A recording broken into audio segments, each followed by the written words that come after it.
Are we ready to go, Mike? You're live, Chair. Lovely, thank you. Good afternoon, everybody. I'd like to welcome all councillors, officers and members of the public viewing on YouTube to this meeting of the Climate Emergency Sustainability Policy Development and Scrutiny Panel. My name is Councillor Karen Walker and I am chair of this panel. I'm now going to call out the names of the members on the panel, and just if they can just confirm that they're here this afternoon, that would be lovely, thank you. So Councillor Tom Davis.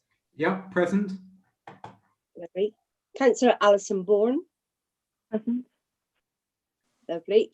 Councillor Shelly Bromley. Present. Councillor Sue Craig. Present.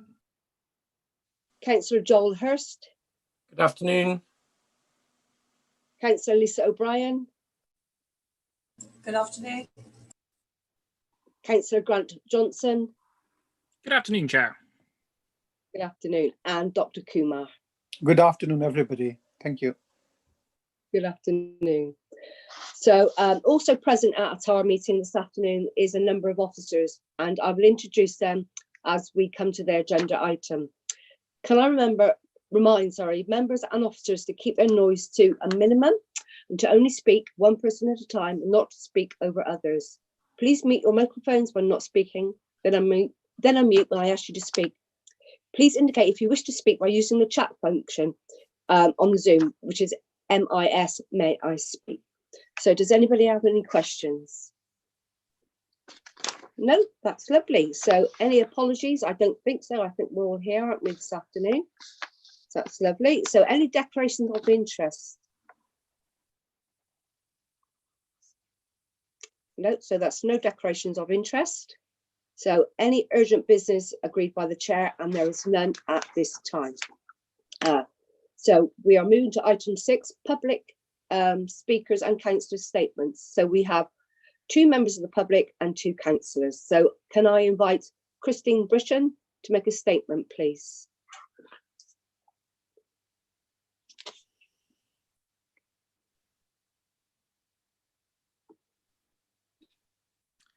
Hello, and thank you to the Chair for allowing me 3 minutes of your time.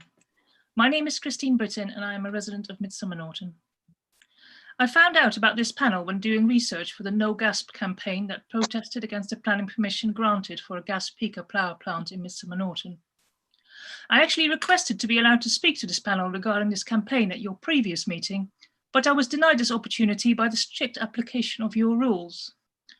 I think it was Rule E subsection 32 that you threw at me, and I realised that my input was not welcome.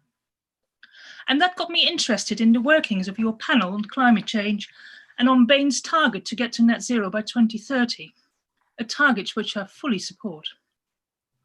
I have spent quite a bit of time over the last few weeks going through the minutes of your previous meetings, reading through the reports and plans that have been submitted to you, and looking at the level of scrutiny that you have given these.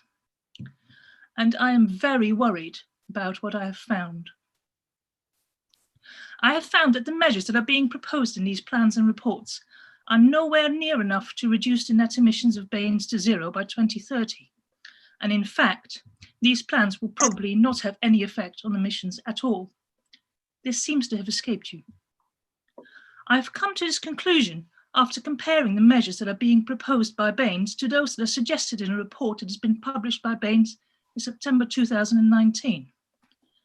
I trust that you are all very familiar with this document called Climate Emergency Study, Synthesis of Evidence.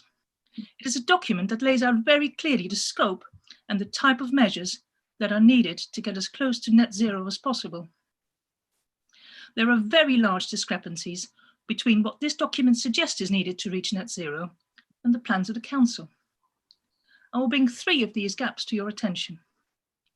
Gap number 1, the local plan update, which is currently out for consultation and on which you were asked to comment in August 2020, sets aims for housing emissions, transport and clean energy that do not even come close to the type and the scale of measures that are needed according to the climate emergency study.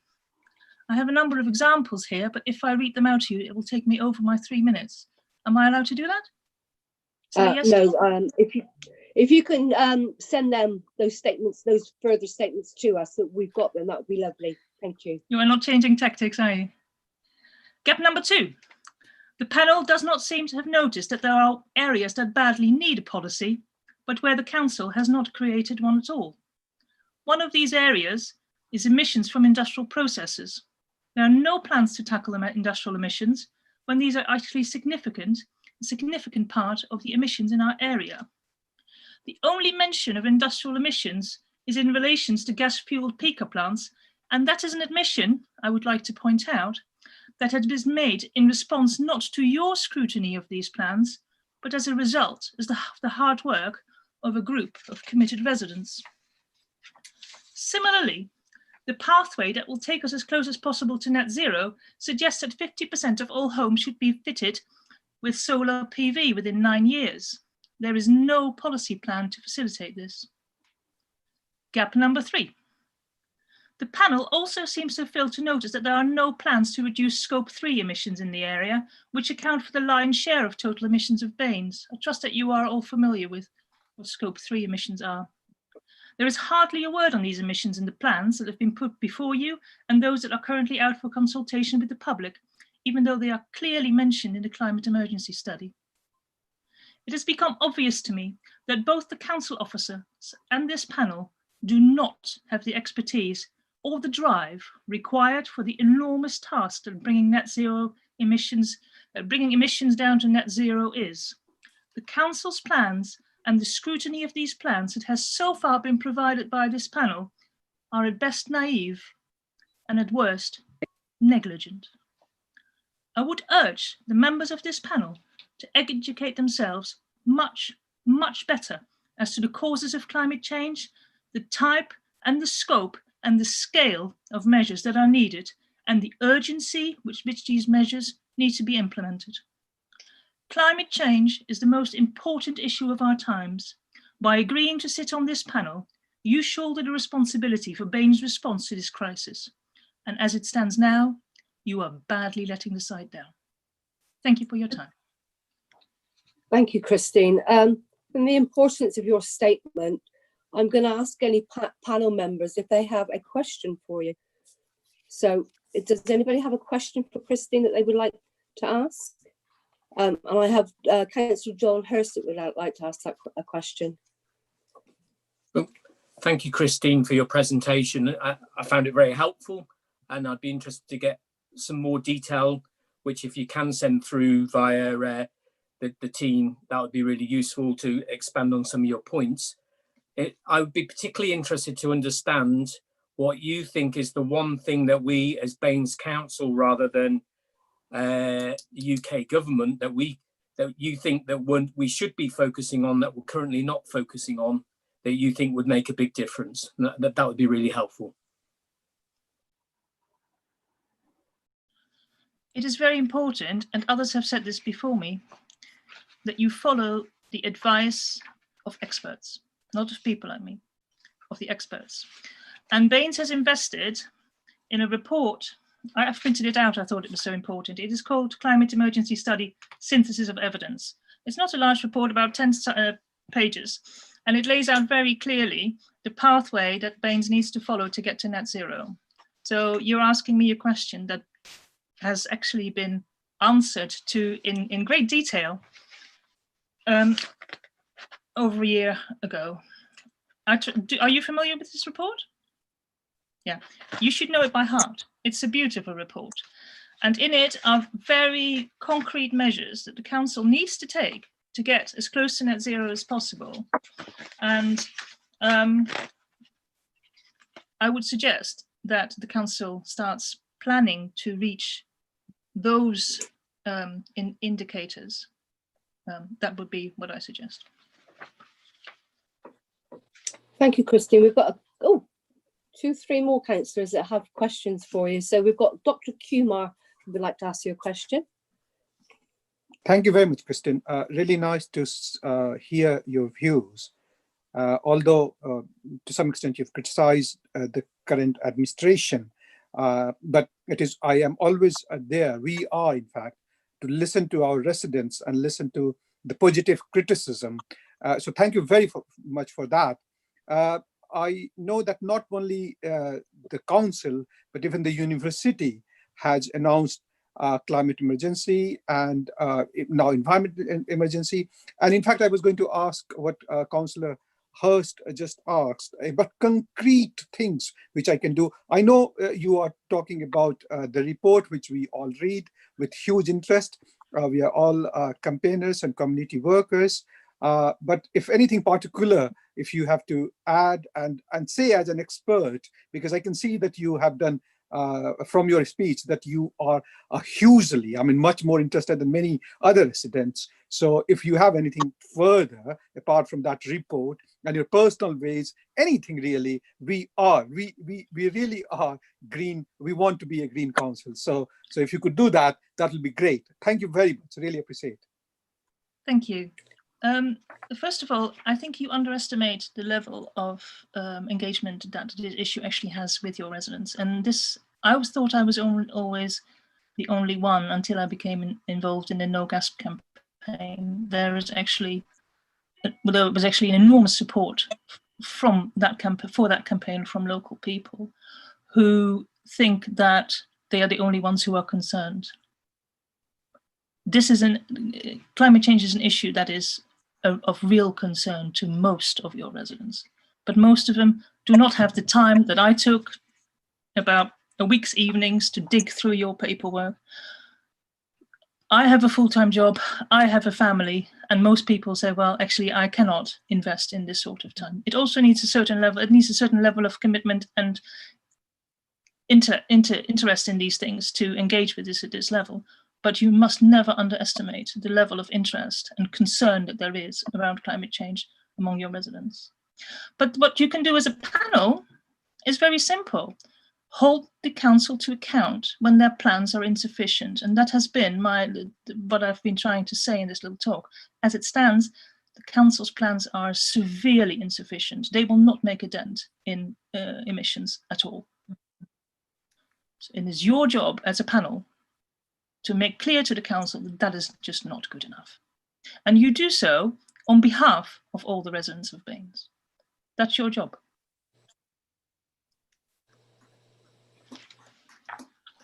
Thank you, Christine. I think you froze actually. Oh, I'm sorry. But we've also got a question from, that's okay. We've also got a question from Councillor Lisa O'Brien for you. Christine, good afternoon, and thank you for your hard-hitting statement, which I think you highlighted some pertinent issues. I was particularly interested in the three aspects that you highlighted. First of all, emissions from industrial resources, which haven't been addressed. The 50% of the homes should be fitted with solar panels, which do you consider that fitting homes with solar panels would be more advantageous than creating fields of solar panels? I would like to refer again to the fabulous climate emergency study that has a lot to say on this. I have not looked at the detailed report that's behind this. I'm looking at the synthesis, but it seems that we need to be doing both.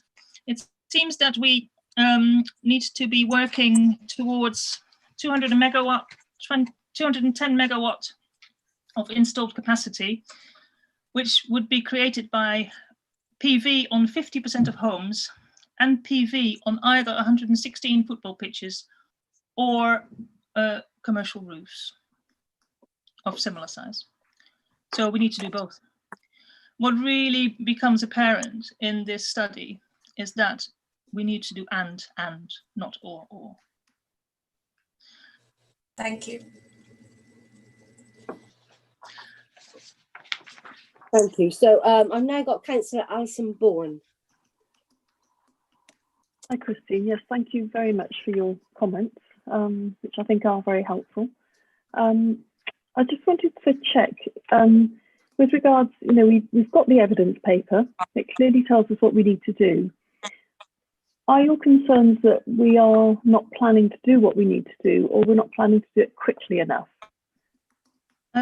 I'm just talking about that you're not planning to do what you need to do. I'm not even talking about the speed at which this will be implemented, because I know you will say these processes take time, so democratic processes.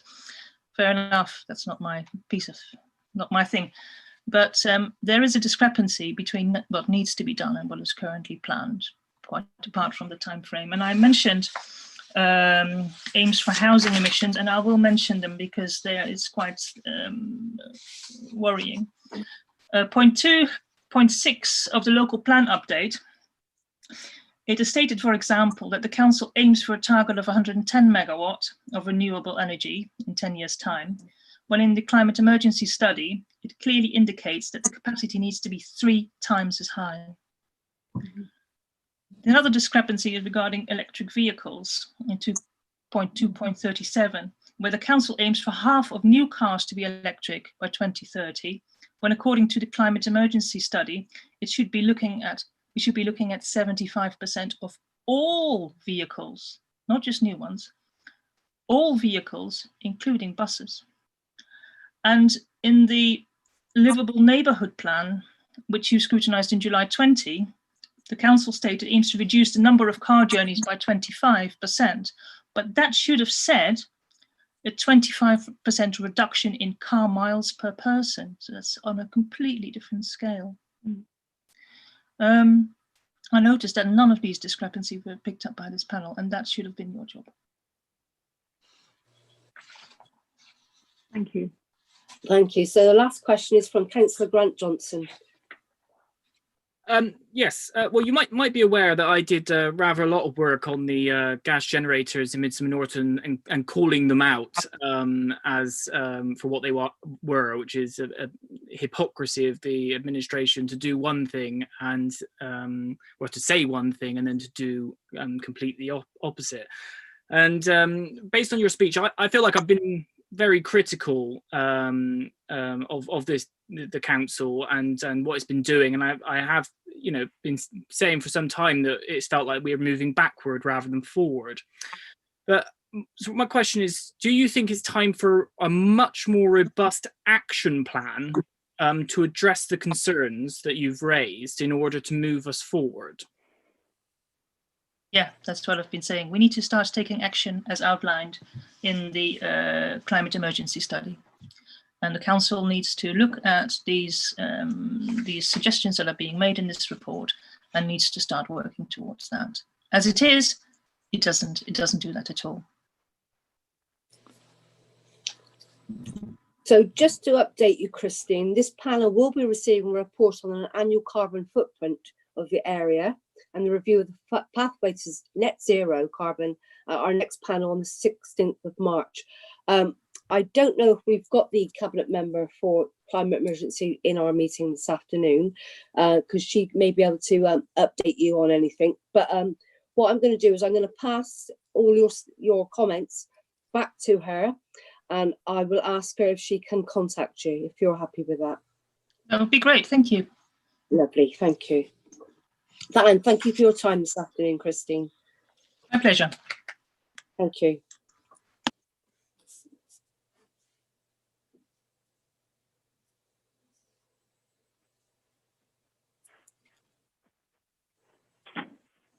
Right, so our next member of the public is David Wedgwell.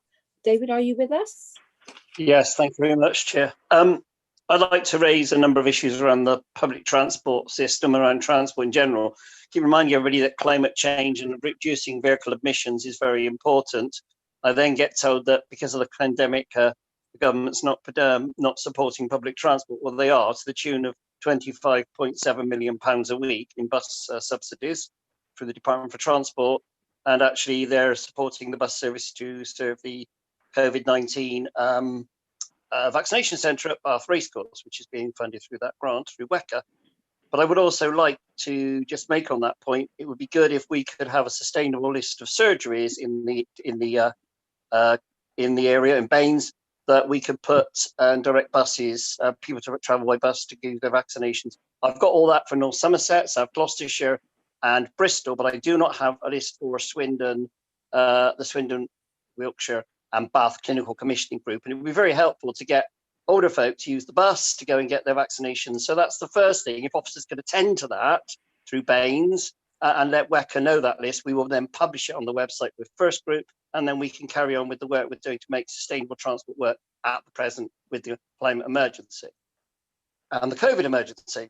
On general public transport, I am still concerned, and I'll say this to the panel, please dig down into WECA's transport plans. You're no longer the Transport Authority. That went on the 1st of April last year. There's a WECA Scrutiny Commission that needs to do an awful lot more, as Mayor Rees and Dina Romeo said, to look at what WECA does. But more importantly, they publish a report about a mass transit system. We have a local plan come out for consultation, both in South Gloucestershire and in Baines. But there's no routes that Tim Ball and Tim Bowles can tell me are going to run through Baines for rapid transit. Not a single route is identified in any local plan. There's some so-called consultation by the WECA mayor, the Baines mayor, he covers Baines, but I do not know the roots of this, and nor do stakeholders I represent. So the panel needs to dig down very strong on the transport side and see exactly what is being proposed as rapid transit, where it's going to run. Is it going to run Bristol to Bath via Keynsham? Does Keynsham Town Council know that detail? Brislington, Hicksgate, Salford? Or is it going north via Kelston and Bitton and that way into Bristol? And is there going to be a connection down to Radstock and Midsummer Norton as part of the Mayor's plan? And then we have the rural bus strategy by the government, asking for your comments on rural buses. Well, Baines is a very rural district of Somerset. Not yet seen a response from Bath and North East Somerset to the Department of Transport on its rural transport strategy. That has to be done by February. So if we're serious about climate change, one, we need to make sure the mayor signed up to it, the Metro Mayor, but we need to understand how the two policies fit together. And we're in a partnership situation. Baines is not king of everything it controls. You've got Highways England, NHS, Swindon, Bath and Wiltshire. We've got other agencies like Highways England run through the trunk road through Bath, Network Rail with decarbonising the railways, public transport operators, and the West of England Combined Authority in the Western Gateway Transport Board. I'm still not sure in my mind how all these policies fit together to understand how that will reduce climate change, do meet targets in 2030, because we need an agency approach, not a Baines approach. And that is the way, if we're going to work in partnership, we need to bring all those parties to the table. I am not seeing that. I'm not seeing that at WECA, or I'm not seeing that at Bath. I've seen a bit of that at Bristol, trying to bring the partners together to try to come up with a climate change plan. But Bath and North East Somerset is more than Bath and North East Somerset Council. So I just ask you to look at that. And I particularly ask you to drill down more on WECA's transport policies and perhaps have a day looking at that, or a session looking at WECA. Maybe invite the mayor of WECA to come and give evidence of what his policies are with his officers. He's done one visit to one of the other authorities in the WECA area. And of course, I would always say, to make WECA work, we need North Somerset Council. So thanks for, I would finally point to make out, I'm still waiting to hear really some bollard designs, Chair, which I know people raised at the full council. I would like to get those designs specially designed for disabled people and make sure they work. Thank you very much indeed. And thank you, David. So transport for COVID vaccinations, sustainable. Obviously, a lot of people don't want to be using public transport at the moment. This is just my personal feelings. I don't know if you're aware that members of the public that need to get to vaccination centres can pre-book services to pick them up and take them to the COVID centre. So that was just that one thing. And thank you for raising about the general WECA transport plans. And if you don't know it, David, then who does? So is there anybody else got a question for David this afternoon?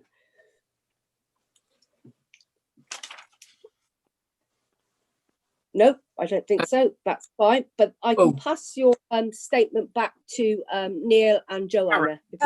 Karen, sorry. Several things. Sorry, I have a question, Councillor. Okay, I've got it now. It's right. It just wasn't coming up. Sorry, that's fine. So I've got, first of all, I've got Joel, Councillor Joel Hurst. Yeah. My question really was to you, Chair. Can we put those three really helpful questions from David across to the cabinet leads and ask them to respond in writing back to the panel? I'm sure that we can do that. Yes, Joel. So obviously Michaela's taking a list of those questions, and we'll ask Michaela if she can pass that back to the cabinet member. Thank you very much. Lovely. So second on my list, I've got Councillor Lisa O'Brien.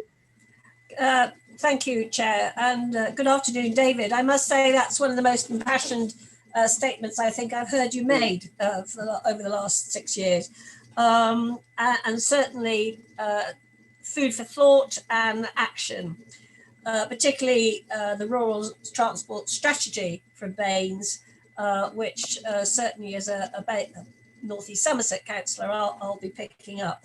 I would just like to pick up, if you're still there, I'd just like to pick up a comment that you made from your statement in terms of the barriers for the city centre, the need for them to be designed to take account of disabled people, etc. You also comment that that needs to take account of access for disabled people with cars and taxis. Are you aware that that specifically is excluded from this plan, that absolutely no taxis and no blue badge holders will have access to that area? Are you aware of that, and would you like to comment on that? I mean, I am aware of that, and I'm very concerned about that. I mean, in other schemes I've worked on in other parts of the West Union Combined Authority area, notably the one that we're working with the Metro Mayor, so I'll name it, Thornbury. And we are very concerned to make sure that with St Bowes and South Gloucestershire that we do allow access for dropping off disabled people closer to the shops and close to the areas where they may need to pick up facilities such as banks. It is very difficult sometimes for people to be able to make use of mobility scooters or necessarily get close enough with their impediments to those shops and to those banks. And I really would ask again that we should look at bays. Those can be controlled. I mean, other cities have codes, other cities have ways of letting in disabled people. In fact, I've just worked with Taunton and Somerset County Council to make sure we've just put in disabled access to the part of the town that's closed off due to social distancing. Everybody else is not allowed in there, but we do allow disabled vehicles in there. So there is guidance on this, and I'm not certainly no way do I want a free for all for the private car, but I certainly believe that access should be available to disabled people who can't use mobility scooters or other ways to get to bank, shops and essential services. On the design, I am still concerned about design. We need drop curbs, we need castle curbs if they're close to bus stop, and we certainly need to make sure those bollards are so designed that disabled wheelchairs and people get around. I said, I can't get out on the ground to look at this with officers. I would be grateful if officers send clear plans with those bollards and designs so that disabled people, and I've got 3 or 4 colleagues who will look at this, and we will send back very helpfully to the council through Samantha Jones. Thank you. Thank you very much, David. Thank you. So I have a question now from Councillor Grant Johnson for you, David. Hi, David. There has been sort of ongoing issue with rural transport for not just years, but decades. I just wondered, what can we actually finally do to improve transport in rural communities, in your opinion? And also, I'm just wondering if you are in contact with the Baines Rural Transport Group, which was established in 2019, because I think it would probably benefit them and you if you were. I have had discussions in the past with the Baines Rural Transport Group, met them recently or because of the pandemic. On rural public transport, first of all, remember it's the Department for Transport and the government's asking for a response from Baines and Wecker, and I've not seen either yet. So, and as Dina Romeo, the leader of council, flags up rural public transport, and rural transport is very, very important. Cross-party, it's not an issue party-wise, that we actually get something in to the government. And if we're relying on Wecker, maybe Baines has to do it itself. I'm not sure Wecker will be doing it. But I would suggest that we obviously got mainline trunk bus routes out to Rasdorp, Midsummer Norton and Poulton and out to Farrington. But in between those services, we talked about in the past having demand responsive vehicles that would go from main hubs at Farrington or go from main hubs at Farnborough over at Keynsham and serve the rural communities, meeting up with the mainline bus services. You could actually still centre that on a Keynsham station or a future Salford station. We can hub and spoke at Radstock in Midsummer Norton. We can hub and spoke in Poulton, and then we can serve those areas. Farrington and Pensford lend themselves to possibly being bus hubs for the Chew Valley area, where we have a very limited bus service from Bristol funded by WECA. So there's a lot can be done with demand responsive and mainline buses, but it needs a lot of work with the Transport Authority, which of course is the West of England Combined Authority, and because the Chew Valley happens to run into North Somerset, probably work with them as well. So I think there's an awful lot we could do, and I do believe if we put the proposals to the Department for Transport through WECA, probably the government will look at funding. At the moment, the government is putting an awful lot of money into public transport, say £27.5 million into buses and £182 million a week into railways. So it's Grant Shapps is looking at funding this stuff. And I believe from conversations, this is ongoing. The government's not going to pull the bus and train funding the minute we go back to normality. That's going to run, but we've got to spend that money wisely and sensibly for the taxpayers and the residents of WECA and Somerset. Thank you, David. Thank you, David. Just to let you know that some of your comments in your statement will be also passed back to the Director of Partnerships and Corporate Services. Thank you for your statement this afternoon, David. Much appreciated. So we're now going to go on to Councillor statements, and I have Councillor Karen Warrington. Thank you, Chair, and thank you, panel, for allowing me this opportunity to speak. As you remember, I made a statement at Council regarding some of the issues that rural residents face, which have a direct impact on climate, ecology and sustainability. I'm here to ask you to support and recommend that these issues, albeit small, are discussed and move forward towards a can-do attitude for the sake of our climate and ecology emergencies. So I have two main issues to talk about today, and then I've got some solutions that might like to be considered. So the first is light pollution, which is both commercial and residential. We have some commercial premises with high wattage and the lights are on 24/7, spewing light across the valley. This is not ecologically or environmentally friendly, and it has a real effect, not just on humans, keeping them awake at night, but a massive impact on the ecology, and we have some very rare bat species in this area. Residential buildings also spew out light. I'm told we can't put conditions on for small extensions. It's too expensive to add mitigation.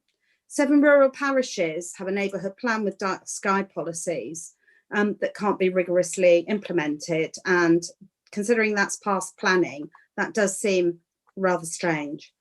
My second issue is this tarmacking and block paving of drives when the curbs are lowered. Rural villages have drives where there's little greenery now, and there's massive water runoff onto our major arterial routes. I know they may be small roads, but they are major routes for us. So I would like to suggest the following where differences can be made. 1, to ensure that commercial premises comply with their conditions and prioritise enforcement for lighting issues. Ensure that pressure is kept up so planning applications are put in without delay, and utilise parish, town and ward councillors to assist. 2, put in conditions for extensions on edges of villages or where they overlook greenfields, ecological areas, to include automated blinds and automated Velux blinds in roof lights. It's not expensive. 3, recommend to Cabinet to include grass drives with grids when lowering curbs, so that our rural villages, village drives aren't tarmacked over. 4, please add your voices to support small market gardens with viable living spaces to make them more sustainable. I know of planning applications turned down on green belt issues, and we need this food security. And 5, I urge you to ensure that huge renewable energy solutions are not situated in one locality in rural areas. We already know of about 3 potential sites, and they are enormous, 58 hectares plus. Just because they're big, just because they're outside Bath and meet our climate emergency target doesn't make it right. I said on Thursday that policies shouldn't be all or nothing or predominantly borne by one locality, but they should be very creative. Thank you very much. Thank you, Karen. I've got Councillor Lisa O'Brien. I think we should ask you a question. Thank you, Chair, and thank you, Karen, for your comments. I'd like to pick up, first of all, on this light pollution issue, because you say it's a small issue, and I would disagree with you there. I think it's an important, large issue, because light, after all, it's used as a means of torture in certain outlandish countries that lights are kept on. So the fact that you may have come across examples where commercial light pollution is upsetting both residents and the ecology of the area, that worries me considerably.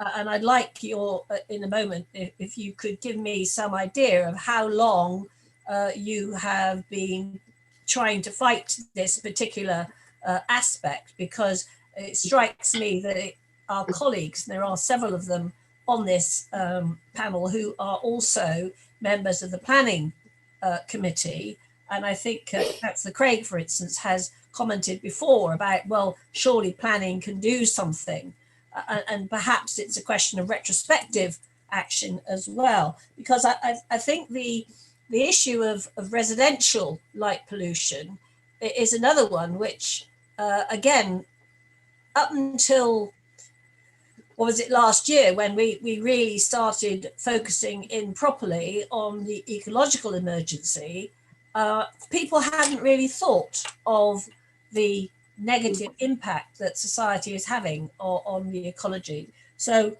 could you, so I'm very glad that you have raised these issues, and I would urge certainly my colleagues on the planning committee to take some of this forward, but could you just give us more information about this industrial light pollution, because that can be massive. Yeah, so thank you for that question. I've actually been sort of a one-man band almost campaigning for a number of years, and I've spoken to some of my residents who have commercial properties, and some of them are very good at responding to some of those issues, and they have changed their lights. So for instance, they've changed their lights, bright lights that are shining right directly on the road and blind drivers, and I have had an instance of that. They've changed them to bat-friendly, ecology-friendly lighting, so the nice dim orange lights, and they've also pointed them down. The issue that's really brought me today and has got me very, very hot under the collar is one in a really, really rural area that can be seen for miles around, and it's really had a massive impact on the community, because the light is very, very bright and it shines into people's living rooms and bedrooms. And I've had residents come to me and say their children wake up in the middle of the night and they can't get back to sleep. And this is a mental health issue as well. On a school night, you know, the children are awake in the middle of the night and they are in tears because they can't get back to sleep. That particular issue has been going on for about 2.5 years. And it's slightly complicated because some of the development didn't have a light condition and some of it does. And the problem is that our planning system allows this sort of to and fro. So enforcement went out, they didn't meet the conditions, enforcement went out, yes, we're going to put in a planning app. So it takes them a year to put a planning app in. That planning app is turned down because quite clearly it doesn't meet the conditions, and they wanted to change the conditions. So then they say, right, okay, we're going to put another planning app, and they sit on it for nearly a year. The planning application was turned down in May and still they haven't got a new planning app. So it's very, very difficult to maintain this. And so it's been about 2.5 years for that particular issue. But the residential has been going on for many, many, many years.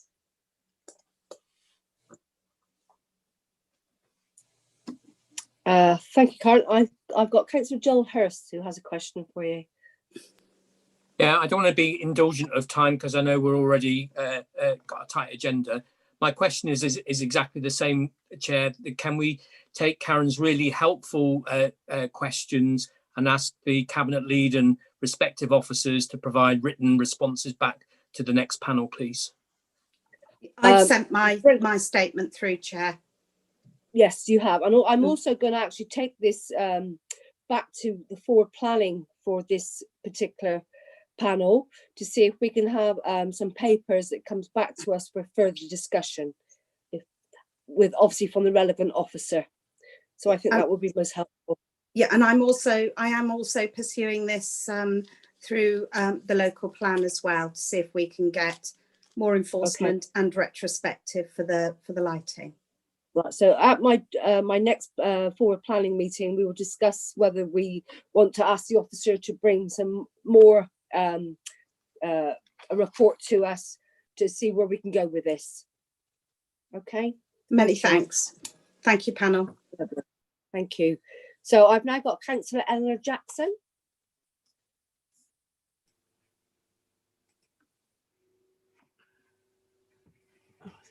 Thank you very much for giving me the opportunity to commend the officers on their excellent work during the pandemic, which is no more and no less than I would expect from my long association with the team, beginning with the survey of youth homelessness in the Somer Valley in 2010, the subsequent studies, as well as the work that the ONS panel for Housing and Economic Development did on boaters, Roma and travellers in the period 2012 to 2013. We uncovered then the role that mental health issues and addiction play in reducing people to homelessness. And I am proud that this council has put measures in place to assist veterans and members of the armed forces whose itinerant past has often left them with nowhere to call home, and who so often have a degree of post-traumatic stress disorder that impedes their tenancies. There are many uncertainties in the current crisis, but three things can be said with confidence.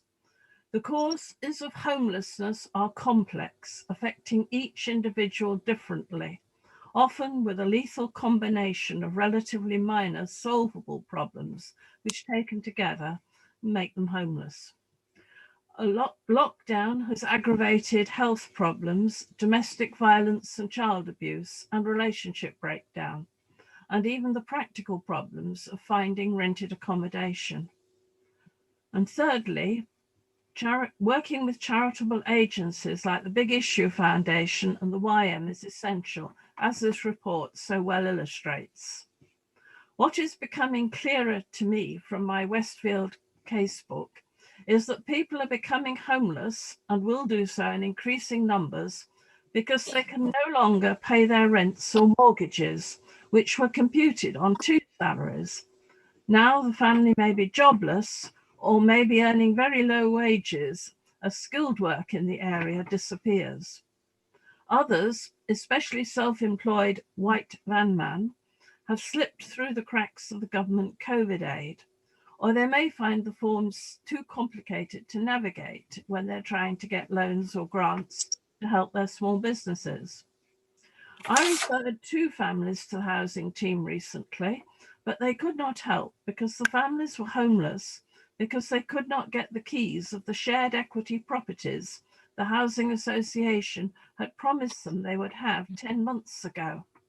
Their deposits counted as savings, and so they were ineligible for our help. I predict far more white-collar homelessness, which often means staying with relatives in our area, as building slows down due to COVID smiting the workforce or the lack of building materials to get buildings complete.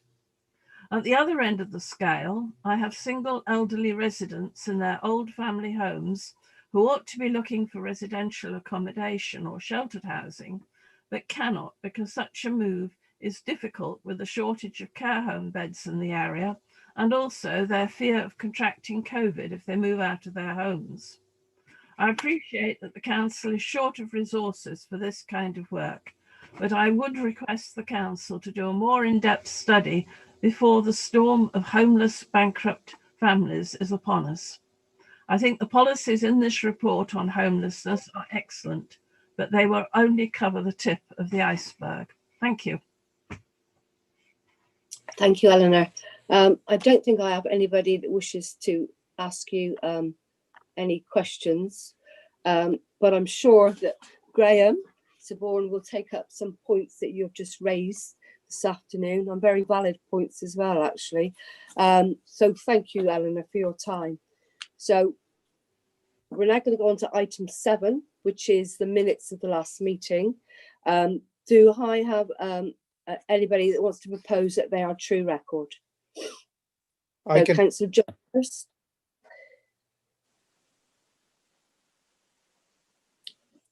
Joe, are you proposing that they are a true record? I'm not sure if I'm Yeah, froze or... yeah, I'm happy to. That's lovely. Anybody wishes to second that? I can do, or Shelly can do. Yeah. Thank you, Dr. Kumar. I appreciate that. So that's the minutes of... Oh, is everybody in agreement that they are a true record as well? Yeah, so lovely. Thank you very much.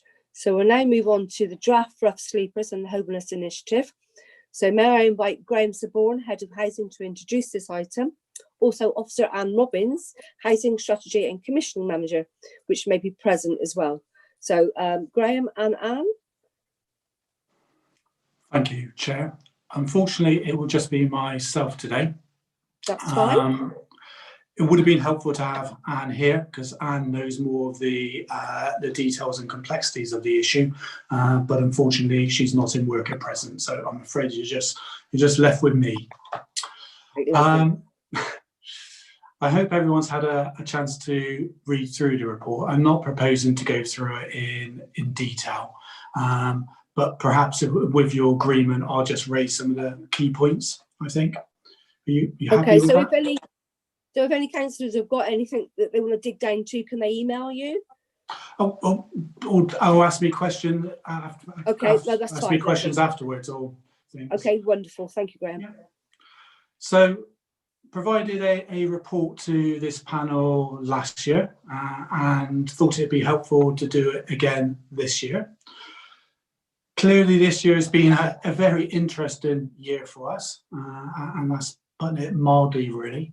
And it's been utterly fascinating and, in a strange way, very encouraging and very positive as well, really. So the report is split into, broadly speaking, 2 sections. So when we talk about homelessness as officers, we often segregate it in our minds and in our actions and our processes between what we refer to as statutory homeless.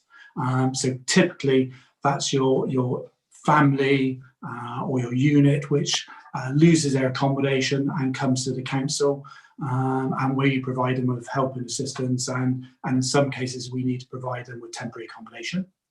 And then the second part of the report covers rough sleepers, which is very much the sharp end of homelessness, and it's very different client groups and very different solutions to the 2 groups, which is why we tend to as officers, and as I said in our processes, deal with them as separate groups. The first group is predominantly about housing. It's very simple in that sense. If somebody has lost a home, they need housing. With rough sleepers, it's much more complicated than housing, and it's not just about housing. It's often a whole myriad of issues around various dependencies, or often multiple dependencies, and it's about tackling those issues as well as trying to tackle the housing issue. So dealing with the first group, what we refer to as statutory homeless people. Been a fascinating year. We had expected ourselves to be all over the place with the pandemic.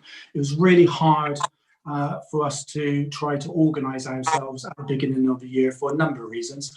One is we had never done virtual homelessness assessments before. We've always very much encouraged people to come into the office, a homelessness assessment, because what we try to do is we don't look at it in isolation. We try to talk around the issue and provide people with solutions there and then, try to act quickly, basically.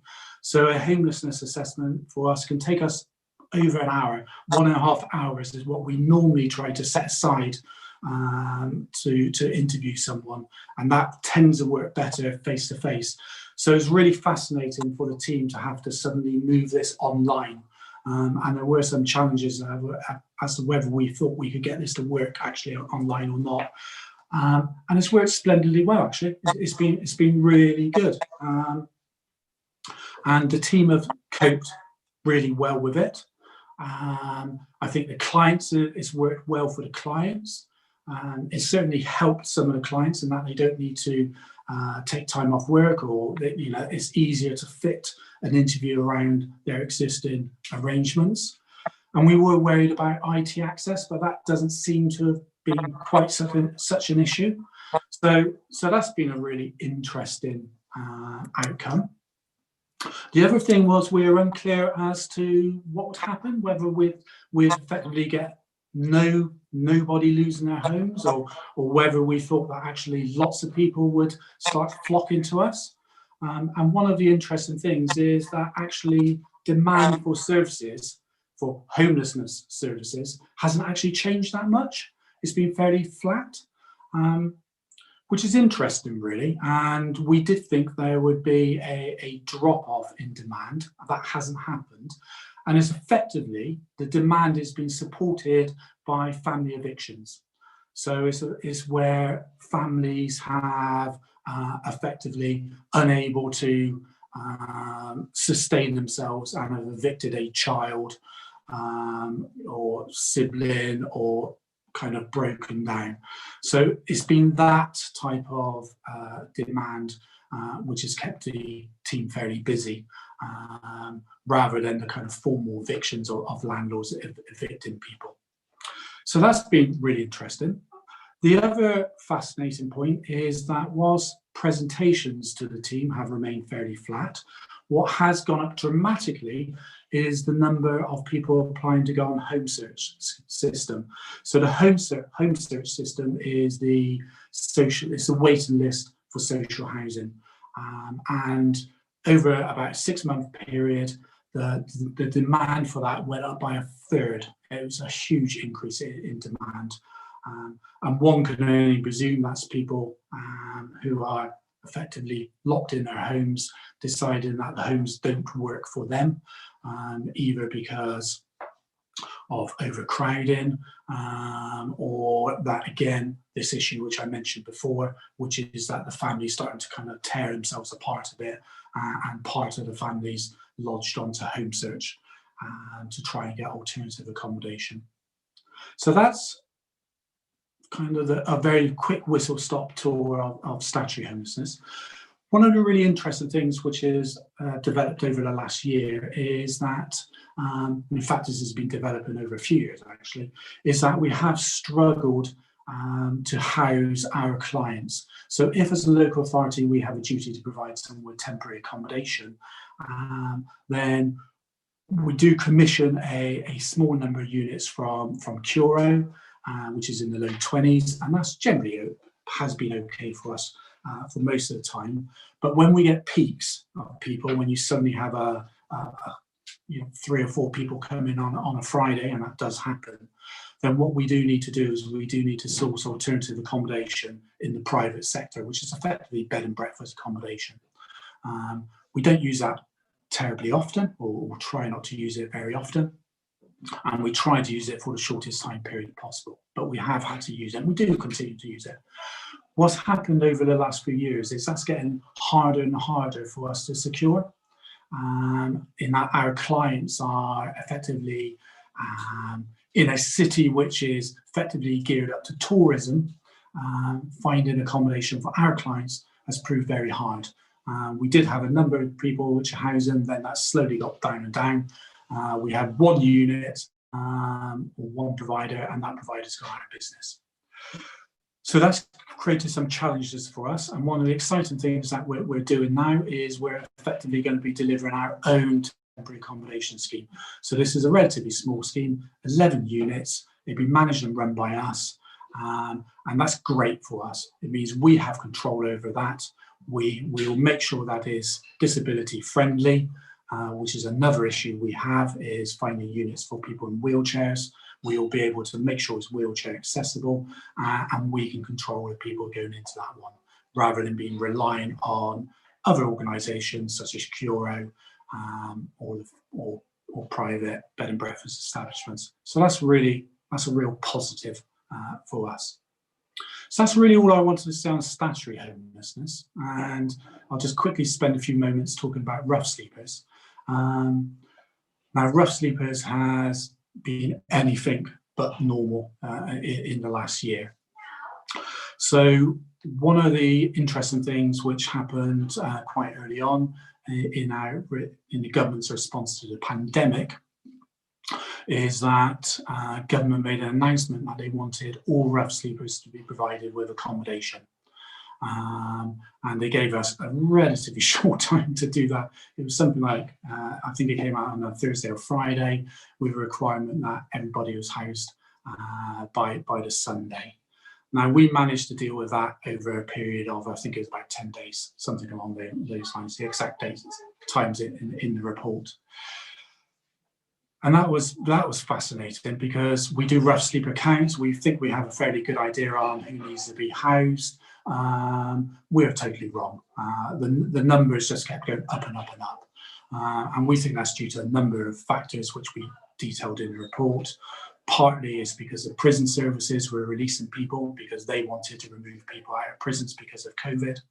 I think it's also because people who are on the fringes of homelessness but weren't actually homeless, so these people who are individuals who may have been sofa surfing with friends and mates and that type of thing, were evicted.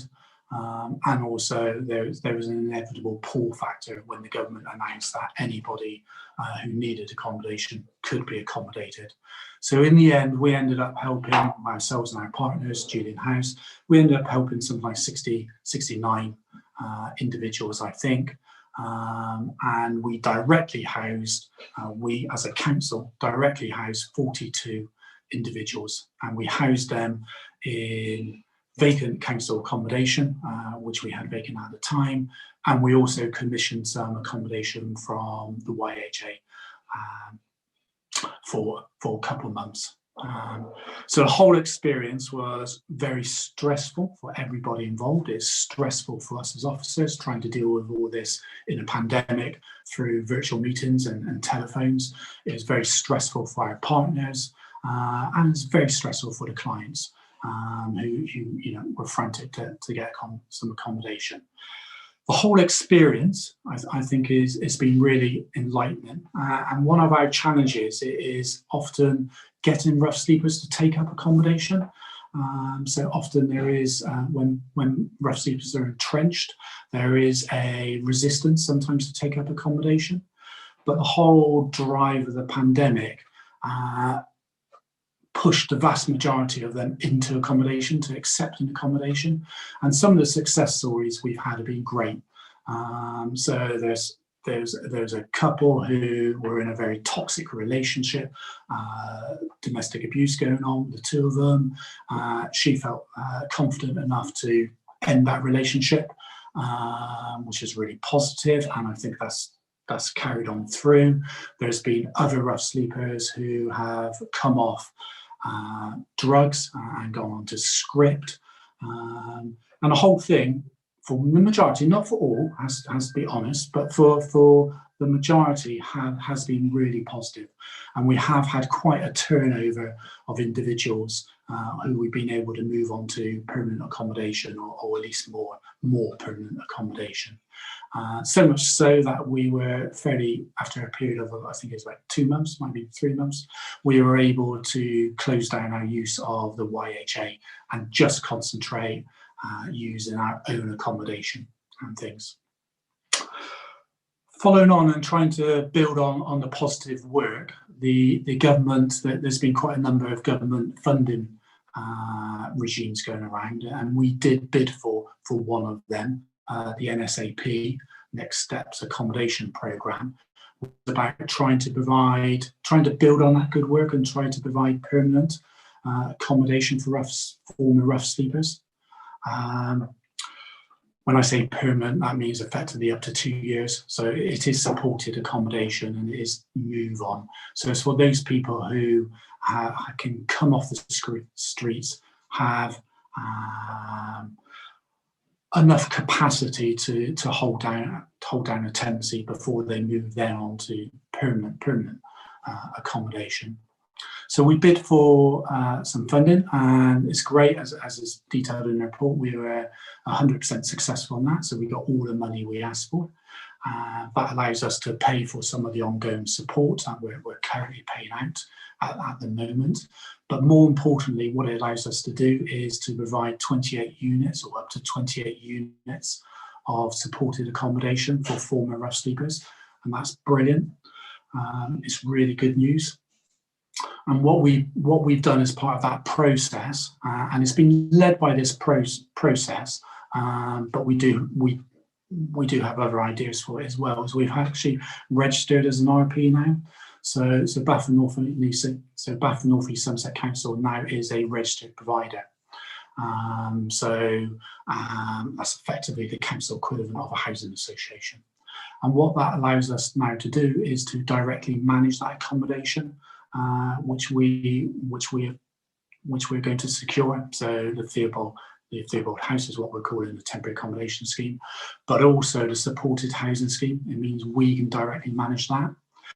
Now, the benefit of that is that it means we can control access to who goes in, and it means we can make sure it fits our strategic priorities.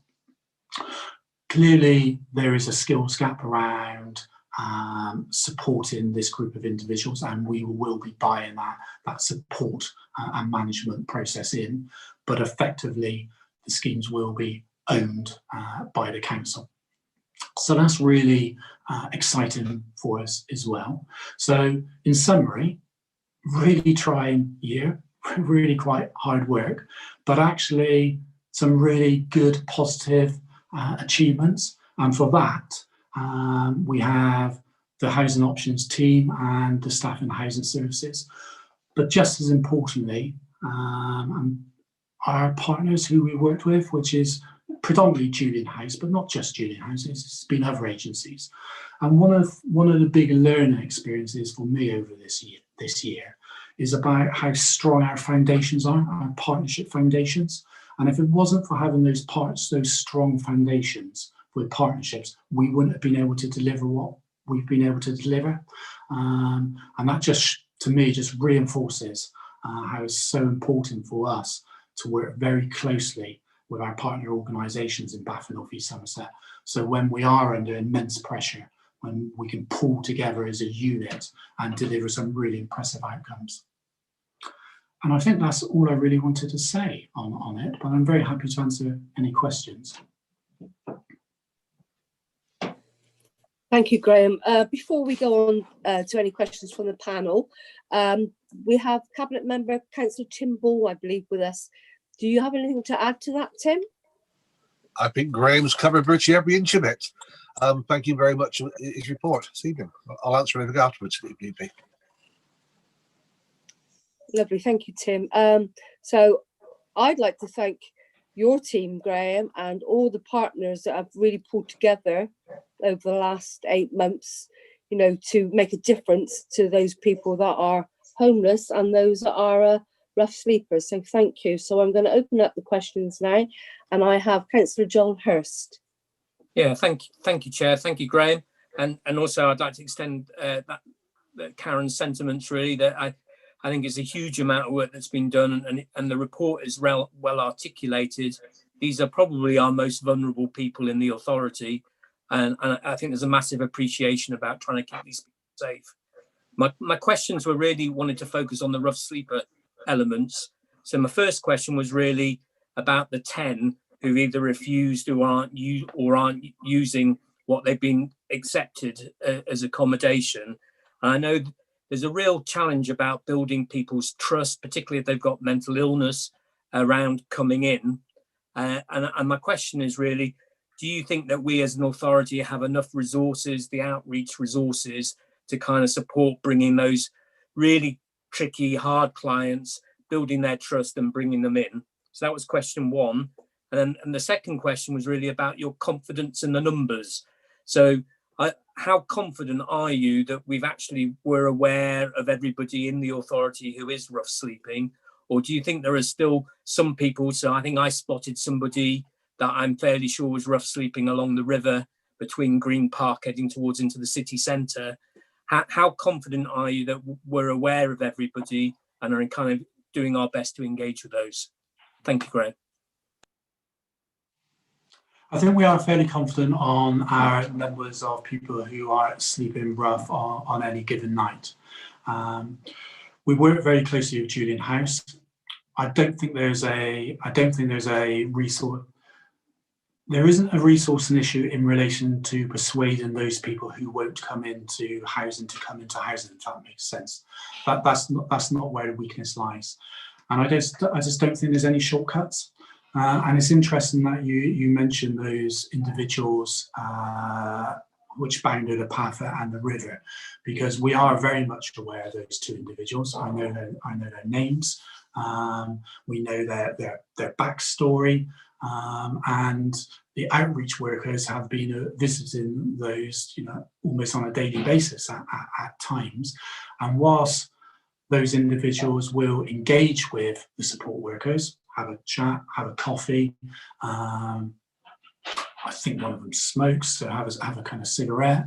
You can do all those things, but you can't get them to come into the accommodation, and that's the frustration. And all those individuals, all the support workers can do is just continue to go around with their coffee, continue to chat to them, and try to continue to build up relations. So eventually, one day they do make a decision that actually they've decided that for them going into accommodation is better for them.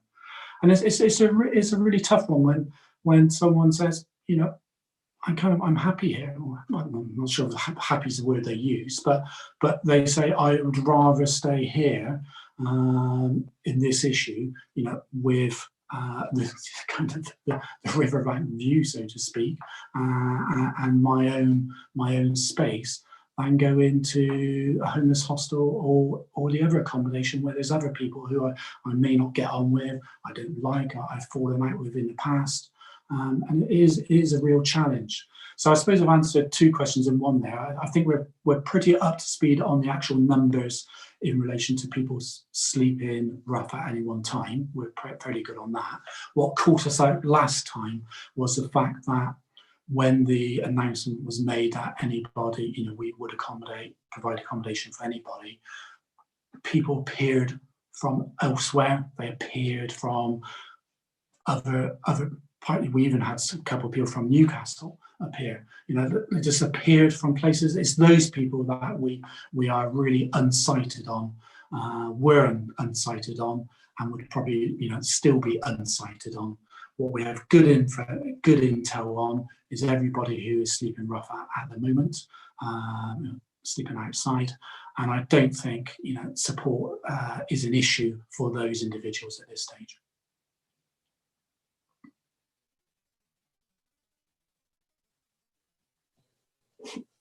Thank you. I've now got a question from Councillor Sue Craig. Thank you, Chair, and thank you, Graham, for all the work your officers and partners are doing under very difficult circumstances. One of my questions has been answered, thank you. The other two, your report mentions a couple of properties that are being upgraded to help. I mean, given what Councillor Jackson outlined earlier on, things are probably going to get worse before they get better this year. I just wondered whether you had any idea about when those two projects will deliver, when those two properties will actually come available to use. And the other one was, I feel like liveaboard boaters should be included in this report. I don't know if there's any reason why they're not. But anyway, I just wondered whether I don't know if the Chair can ask for us to have an update on what's happening to liveaboard boaters and how they're coping and what measures we've taken to try and help them during the pandemic, because I'm sure they've been affected. So yeah, that's my two questions. Thank you. So in relation to the pandemic side of things, boaters had self-accommodate their own accommodation. In effect, they're self-accommodated, which is why they weren't directly mentioned in the report.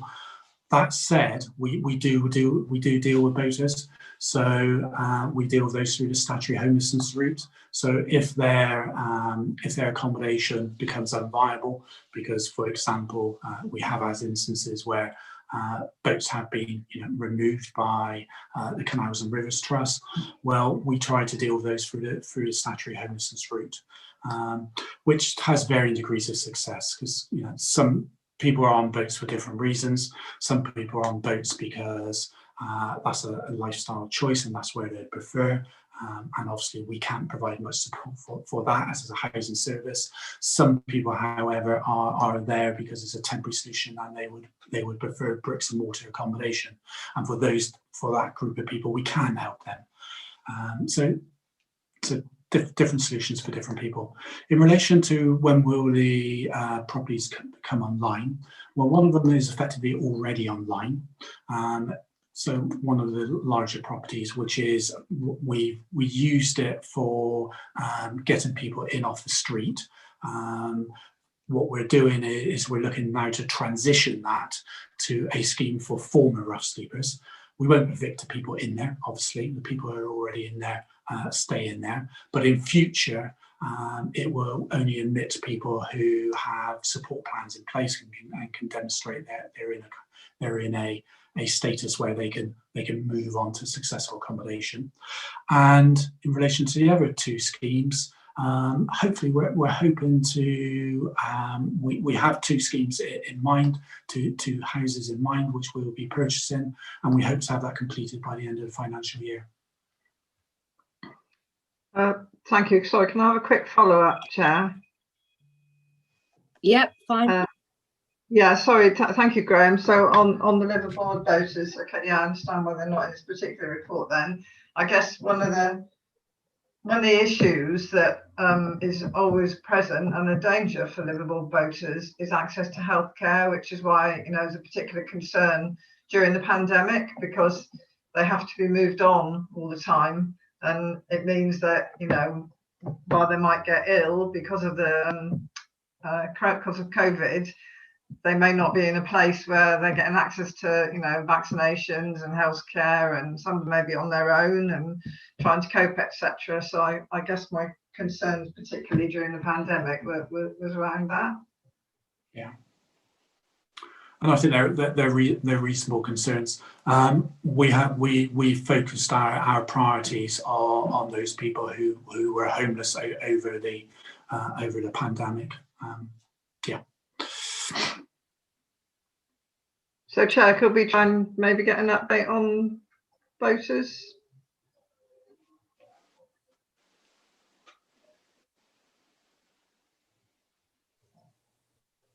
You still there, Graham?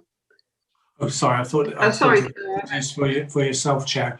Well, we're happy to always provide a report on boaters. That's not a problem. And unfortunately, I'm sorry Anne's not here.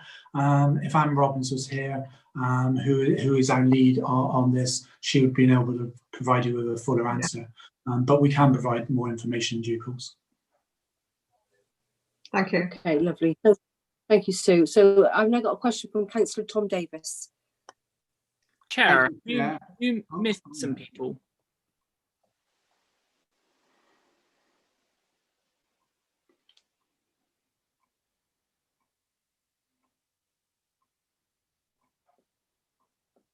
Should I? Sorry, Chair. You need to unmute, Chair. You need to unmute, please. After Councillor Davis, I have Dr. Kumar, then I have Shelly Bromley, then I have Alison Bourne. Both myself and Lisa O'Brien have put in after John Hurst. Right, okay, I've not seen that. Okay, so please accept my apologies and I will add you to the list.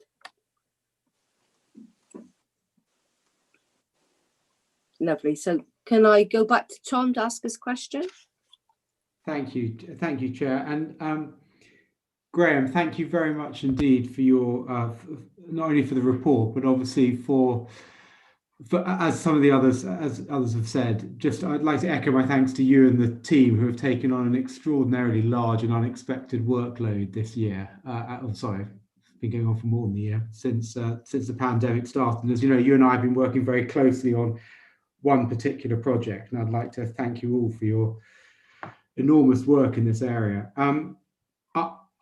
I think also, I don't know if this report is one that comes every year, but I have a number of residents who look out for this report, and I've diarised to sort of circulate it to some of them after this. And so I'd be very grateful if it isn't down to come every year. It would be good to have an annual update this time next year, if that's okay.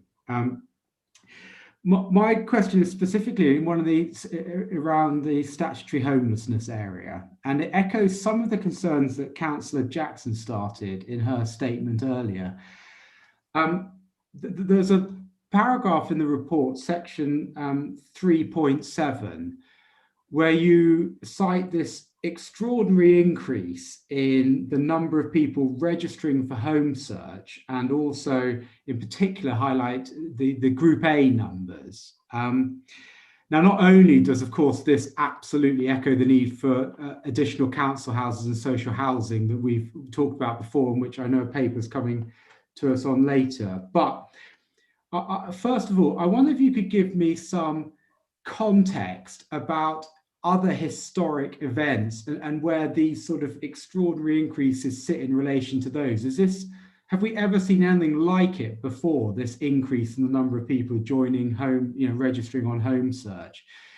And linked to that is, as the various sort of limitations to evictions that were put in place over COVID start to come off, I'm incredibly nervous that we're going to start getting a significant hike, as Councillor Jackson also referred to, in the number of evictions that we're going to start seeing coming through the system.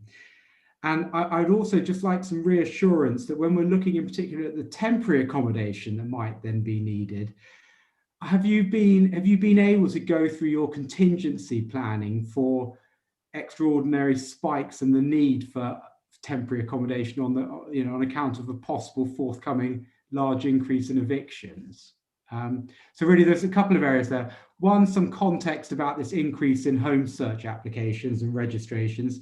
And then secondly, the preparedness for what might be a very significant increase in evictions over the next few months, please. So addressing the first point first, no is a simple answer. We've never seen an increase like this in such a short period of time. So 20 plus years, never seen anything along these lines.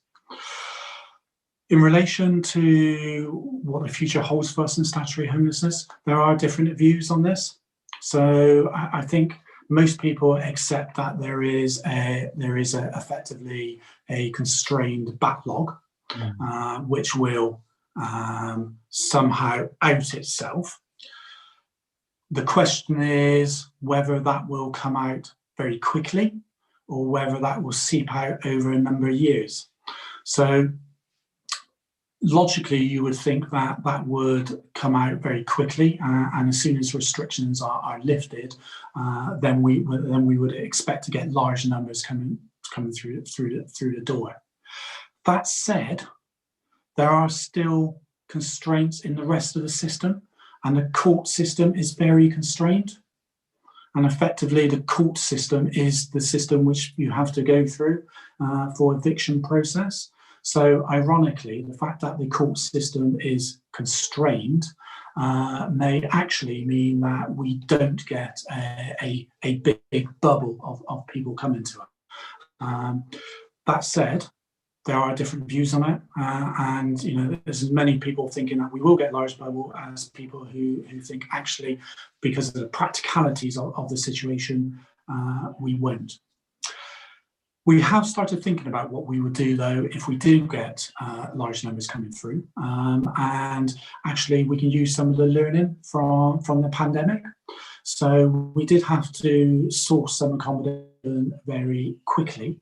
And if we did get into that situation again, I think we would probably go back to some of the people we spoke to earlier on in the year and try to replicate some of the systems we put in place then. Hoping it's not going to be like that, but time will tell. Thank you. Thanks. Thank you, Tom. And also talking about an annual report, we can put this on our forward plan for next year. Thank you, Chair. That's fine. So I've now got Dr. Kumar. Thank you, Chair. I take this opportunity to thank the council officers, the cabinet members and everything for doing their works, because we all know the last year was very, very challenging year. It is good to note that in Bath and North East Somerset, the temporary accommodation, people who are in that kind of accommodation household is much less than Bristol or national average in England, much less, but perhaps a bit higher than South Glock or North Somerset, perhaps. But anyway, very good work for that. So I congratulate for that. But one of the questions which comes into my mind is about the rough sleepers and people who refused accommodation. Now, in the document, which I can see, the total number of people who refused accommodation was 7.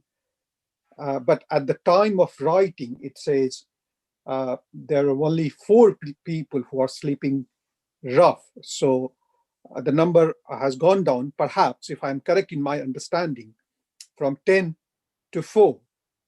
Is that right? And because when you say that the time of writing, that means what time? When the document was written, that means 18th of January or a bit earlier. And when was this? And the second thing is, why these people, even if there were 7 and now even if whatever number, even if 1, why they are refusing accommodation? I know some of the regions, but I'm not very sure, because you work and you are in charge, you are expert. So that will be very helpful if you could tell me quickly. But if it takes time, you can send me an email as well. Thank you very much, sir. Thank you. Thank you, Chair. Thank you. I'll be really very quick on those ones. You're right that on that graph, our numbers in temporary accommodation are higher than South Gloss and North Somerset, but that's purely because of the rough sleepers. So if you take the rough sleepers out, our figures are about half, actually, of the comparisons. It's because South Gloss and North Somerset, particularly South Gloss, I think South Gloss had no rough sleepers at their last count, and North Somerset had a very small number. So housing all the rough sleepers over the pandemic meant those figures were a bit unflattering for us relative to those 2 authorities. You're correct. I can't remember when I wrote this report, to be honest with you. It was sometime in January, and it was when I spoke to Julian House, is when we got the number of 4. And that number of 4 included the 2 individuals who we were just talking about before, who are on the grass verge and are, or at least to date, are refusing to accept accommodation. The other people who were mentioned at the 10, they've drifted off to wherever they've drifted off to. And one of the fascinating things about rough sleepers is that it is a very transient group. So people come, they may stay a couple months and they go, and sometimes the support workers may never see them again. Sometimes they may come back in a few months. And it is, you know, in January it's particularly cold when we phone up for that number of 4, and weather does affect the number of people who are rough sleeping. So inevitably we get more rough sleepers in the summer months than we do in the winter months.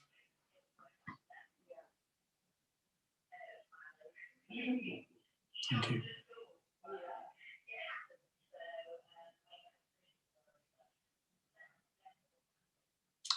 Was there anything else, Chair? Chair, you've frozen. Chair, you've frozen. If she's frozen, then she can't do anything. Then I think the vice chair should take on. Yeah. Well, I've just seen that she's turned her camera off. Shall I go to Councillor Shelly Bromley now instead as the next question, I think? Thank you, Tom. It's just thank you very much, Graham, for all the work everybody's been doing, and it's just a couple of questions really from section 3.9. I just wondered, firstly, what happens when the winter shelter closes in March? What happens to people at that stage? You know, if they have nowhere else to go, and if they are very unhappy about leaving and the shelter closes, then what happens? And then the second question was, obviously we're saying that numbers are going to go up because of the housing crisis that's fast developing. Do you have enough specialist mental health and substance abuse workers going forward to help with this situation? Yeah. Well, we're really lucky to have our specialist mental health worker, and we're almost unique in that regard. So getting mental health workers to work with rough sleepers is really great for us. So we're really pleased by that, and we're just really happy to have the specialist mental health worker there. In relation to what happens after the winter provision closes, well, one of the great things about the winter provision is it allows a period of time when the support workers and outreach workers can engage with those residents. And from very much at the beginning, the idea is very much about, we now have a couple of months to work with this individual to try and get them into some more permanent accommodation. And generally they're fairly successful about that. So the idea, at least, is that it's not a matter of closing the doors when it shuts up shop in March and turfing everyone out. The principle, at least, is that we've used that period, the teams and our partners have used that period to help transition people into more permanent accommodation. Thank you, Graham. Thank you very much. Shall I go to Councillor Bourne next then? Thank you. Most of my questions have been asked already, but also I'm aware that time's running on, so I don't want to prolong things, so I should be quick. But just to know, it's a very impressive report, and it's really good to see that the numbers have been coming down, and that actually our numbers locally are low. So that really is encouraging. And also I think we have got some quite creative and imaginative responses, which I think is why we are relatively successful. Just though, in relation to people who don't want to make use of the traditional homeless type services, and that means that they would prefer to stay sleeping rough, and that my understanding is that the Housing First provision is a solution to that. And I'm just wondering if there are any plans to increase the number of Housing First placements to try to deal with people like that. Yeah. The Housing First actually doesn't work with those individuals. So those individuals, certainly the two I'm thinking of, they have been offered Housing First. So the people who refuse to engage are effectively refusing to engage with everything. That's not to knock Housing First, though. Housing First is a really interesting idea. We've had mixed results with it, to be honest with you. It's worked for some individuals, it hasn't worked for others, and it's fallen apart fairly quickly. That said, we have enough confidence in it that we do want to expand it. So we are looking to expand it. Very quickly, Housing First, just for the other people on the call, traditionally, the traditional model is that you don't want to set people up to fail effectively. So the traditional approach has been you don't offer people accommodation until you think they have a reasonable chance of success. So you put in lots of support up at the beginning, try to get them, the medication they require, the support, the help and assistance, and then you provide them with accommodation when you think they have a reasonable chance of sustaining it. Housing First turns that on its head and effectively says, let's not worry about that. Just get them in a property, get a roof over their head, and then put the support in around them once they're in the property. And like all these things, it works for some people, it doesn't work for others. And one of the great learning experiences, I think of this, and it applies generally pretty much throughout the housing world really, is there is no single silver bullet, there is no one housing solution. What we have to have is a range of solutions. They work for some individuals, they don't work for others. Thank you. Thank you. I noticed, sorry, shall I keep going? And I don't know if Councillor Walker's on, but if I assume that she isn't still, shall I go to Councillor Johnson then? Thank you, Tom. Thank you, Graham, and obviously all the other officers for this very compact but robust report. And it's clear that the partnerships between DHI, Julian House and YHA and others are still very strong with the council. I wanted to ask, and you have touched upon this, but I just wanted to get some clarity. So I wanted to ask for a plan sort of post-March, because I was under the impression that funding was identified for continued support for people who've been housed until the end of the financial year, but no further. So the Everyone In scheme has demonstrated very clearly that the housing first model, which you've just spoke about, does work to a certain extent. I just wondered if the council had any plans to keep that going indefinitely, and whether there was any funding there. My other question is around capacity. So are we as a council aware what our capacity for rehousing and providing accommodation is, and then do we know how much that is being utilised? Because I think one of the things that the report doesn't reflect is that sort of capacity and utilisation. And I know it's an ever-changing beast, but I think it might be important to understand those aspects. Yeah. No, and that's a really good point, actually. Just thinking about it, I should have put in there in the report, I don't think I did, the actual turnover we're having. So I didn't mention it at the beginning, but I didn't actually put the figures in there. So this is just part of a larger machine, a larger process, which is what we refer to as pathways. And for us, it's very much about this is the kind of the entry, so to speak, of a pathway which will ultimately get somebody their permanent accommodation. So for us, and that permanent accommodation could be social housing, or it could be a private sector tenancy.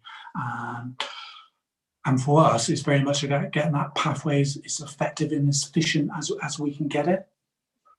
And there is a lot going on behind the scenes about how we do prioritise that. So we have something called an assisted move-on scheme, which means that rough sleepers and other groups who are in supported housing get priority for social housing, so that we can try to get that move through of supported housing. So there's always vacancies. So the idea is that, very quickly people move out of supported accommodation, transition to permanent, and what that then allows us is to move rough sleepers and people becoming homeless into those vacancies created by the people who moved on to permanent accommodation. And one of the things we are quite good at is that turnover. And I don't have a figure off the top of my head for you, but because I don't want to give you a kind of incorrect figure, but we can get that. And that just shows the turnover. And that is part of the solution to your first question, which is about the solution going forward. So yes, you're right, we have revenue funding to take it to the end of March. The idea is that come April, we transition those schemes into permanent supported housing scheme. So at the moment we have what do we have? We have about 30 placements at the moment, 30 people across 2 schemes, 20 in one, I think there's 8 in another, and then we have 2 individuals in 2 flats. The idea on the 1st of April is that we transition them to 2 schemes, one of which remains that larger scheme, and then 2 smaller schemes of 4 units each. So we end up with 28 units. So we're not going there's not a big drop. We're just losing a couple of places by April. And the idea is that we will have more than dealt with that by moving people through the system. So we don't see a cliff edge, I suppose is the summary really on the 1st of April. This is very much a managed transition. Thanks, Graham. I think we're going to Councillor O'Brien now. Thank you, Tom. Graham, adding my congratulations to the rest, I would particularly like to applaud your team for getting everyone inside in 10 days, which I think was quite a magnificent feat. And I think I was incredibly heartened to hear your comments about the benefit of rough sleepers having got into some accommodation where they felt safe, that they have started to turn around, that they're thinking of coming off drugs or whatever. And I think that really demonstrates, if nothing else does, that it is a positive approach in terms of getting them off the streets. Just one question, because we've just about gone through everything. You identified in your report, and you've given some reasons for it, about the actual rough sleepers that you had to accommodate as opposed to your one night only rough sleeper count. In view of your accepted limitations of this, we just count them on one night where we know they are because we get informed by our outreach workers.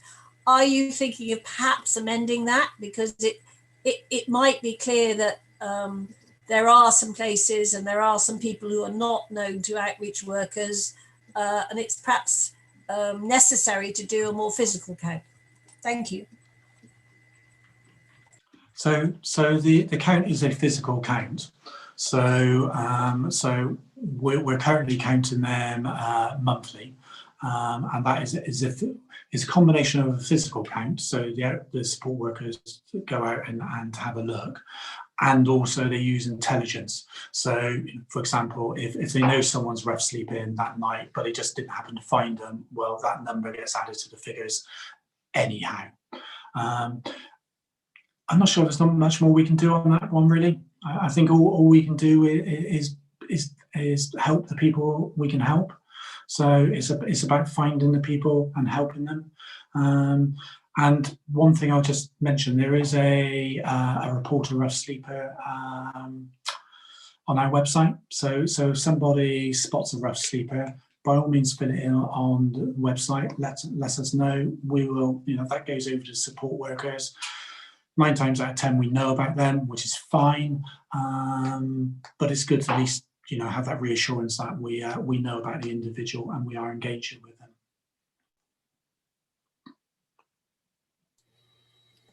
Thanks, Tom, for taking over temporarily. My internet was weak and I've managed to swap from my iPad back to my PC. So I believe we've now got Councillor Grant Johnson that wanted to ask a question. I've already been done, Karen. Okay, that's fine, lovely, thank you. So I did have a couple of questions for Graham myself, and I'm interested to know what the next steps are for those who have been temporarily housed during the pandemic. That's my first question, and that's for the rough sleepers, and also this is rough sleepers as well. What does the support look like for those people who've been taken into consideration, taking it in their individual needs? So that made sense. Okay, well, the support is very much about a bespoke package. So it's very much about speaking to, and that's with both sides. So that's with the statutory homelessness and the rough sleeping. So for statutory homelessness, that's why those interviews take about an hour, 1.5 hours. Okay. Is because what we do is we produce something called a personal housing plan. So at the end of that meeting, the family, the household, have a action plan of what they should be doing, and that's bespoke to them. Very much similar with the rough sleepers. And again, not really my specialist area, but what the support workers will do is try to build up a conversation and friendship with the individuals, and then try to understand what the issues are. And once they understand what the issues are, it's then about putting in a package in place to try to deal with those. And there's many different individuals have different, problems and issues. So it's very much about being bespoke. In relation to the solution for or our proposals come 1st of April, that was part of Councillor Johnson's question. But we do have a solution in place, which is about permanent housing or permanent supported housing. So we don't envisage a cliff face fall off, flipping over from the 31st of March to the 1st of April. Thank you, that's great, thank you. I don't think we've got anybody else now that wanted to ask a question to Graham. So I'd like to thank you for your time this afternoon. And now we're going to move on to the corporate and budget planning. I just wanted to check with members that they have seen the paperwork with the budget setting, monitoring, the importance of scrutiny, and the briefing note for panel members on equality in financial decision making. So just give me a nod if you've seen that. Brilliant, thank you. So I'm now going to invite David Trethewey, Director of Partnerships and Corporate Services, to introduce the item and give a presentation. Okay, thank you, Chair. So I'll put up a presentation in a minute just to introduce on the meeting. We also have Councillor Samuel, who may want to comment on the overall budget part of the presentation when I give it, and then when we get to the portfolio levels, myself and Lisa Bartlett, who is here as well, will cover those questions. But also, I think Councillors Ball and Crossley are Councillor Ball's on the call, so they also want to comment. So if you let me bring them in at various points as well, Chair. I'll now put the presentation up.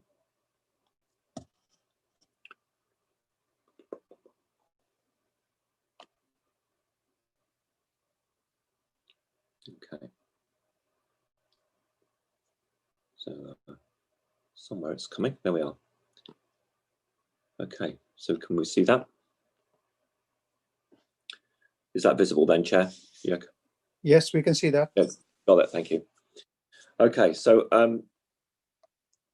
first off, I'd just give you some few headlines. Now, that obviously this panel, you're receiving this presentation. The Children's Health panel had it last week.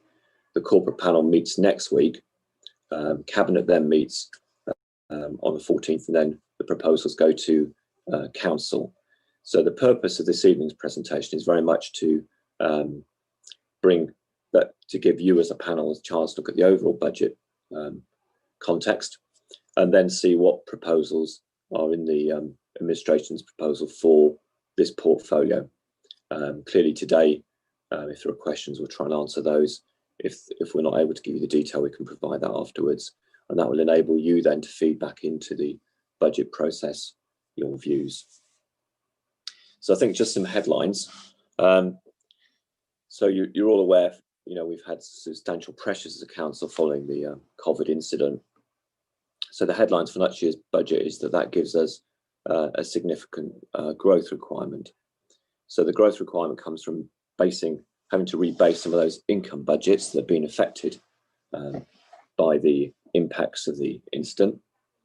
But we've also got some new funding pressure demands, and particularly as you would expect, given the impacts on our community on children's and adult social care services. Plus, as every year, we've had contract inflation. So what the budget task has been to find savings of nearly 8.5 million across all the portfolios. But the points underneath there are absolutely key for people to understand, which is that 8.33 saving is only possible on the basis of using reserves. And what that effect means is you are going to have substantial savings to make next year, and this will come up in a moment when you see the overall profile. What the budget does is, in effect, is spread the impact of the savings over 2 years that we have to make. And that also is based on the assumption that we will use both the 1.99 council tax increase enabled and the adult social care precept, and those are factored into this savings. So, any changes to those will increase. So we're at a position, in a sense, whereas if we can deliver this 8.33 million that's in the proposals, we can use 10 million of reserves, and you agree in the council, the proposal around council tax, we'll be able to present a balanced budget. So there's a table there which sets out the impact over a number of years, and so a lot of the information you'll see tonight focus particularly on next year, but clearly the year after we'll have a substantial saving to make, and then there are smaller savings based on the current assumptions in the following years. And just some context about some of the pressures. So you've been aware during the year, and we've reported particularly to the corporate panel, the impacts of the COVID on our pressures. So commercial estate, we're assuming £5 million impact. This is not something that's been compensated by the government's fees and charges compensation. So we have to take that hit. Parking, we're assuming that we'll have a continued impact. And again, in heritage service, we're assuming there'll be a continued impact. And then other pressures, and that's 2 million. So makes up to 15 million. So in order to kind of deal with that, what are the considerations we've had to think about? So how do we approach our budget? Clearly, down the left-hand side, my iPad scrambles the words, but it says climate emergency. And that has to underpin all of our thinking, as we discussed earlier on in the meeting, and you discussed on Thursday at council. But in the short term, how are we going to deal with the issue? Well, clearly, we've got to reduce our reliance on commercial income, because that commercial loss of income is not going to be compensated by the government. And equally, we know that a number of those issues are not going to return to the previous state as we go into whatever the future looks like.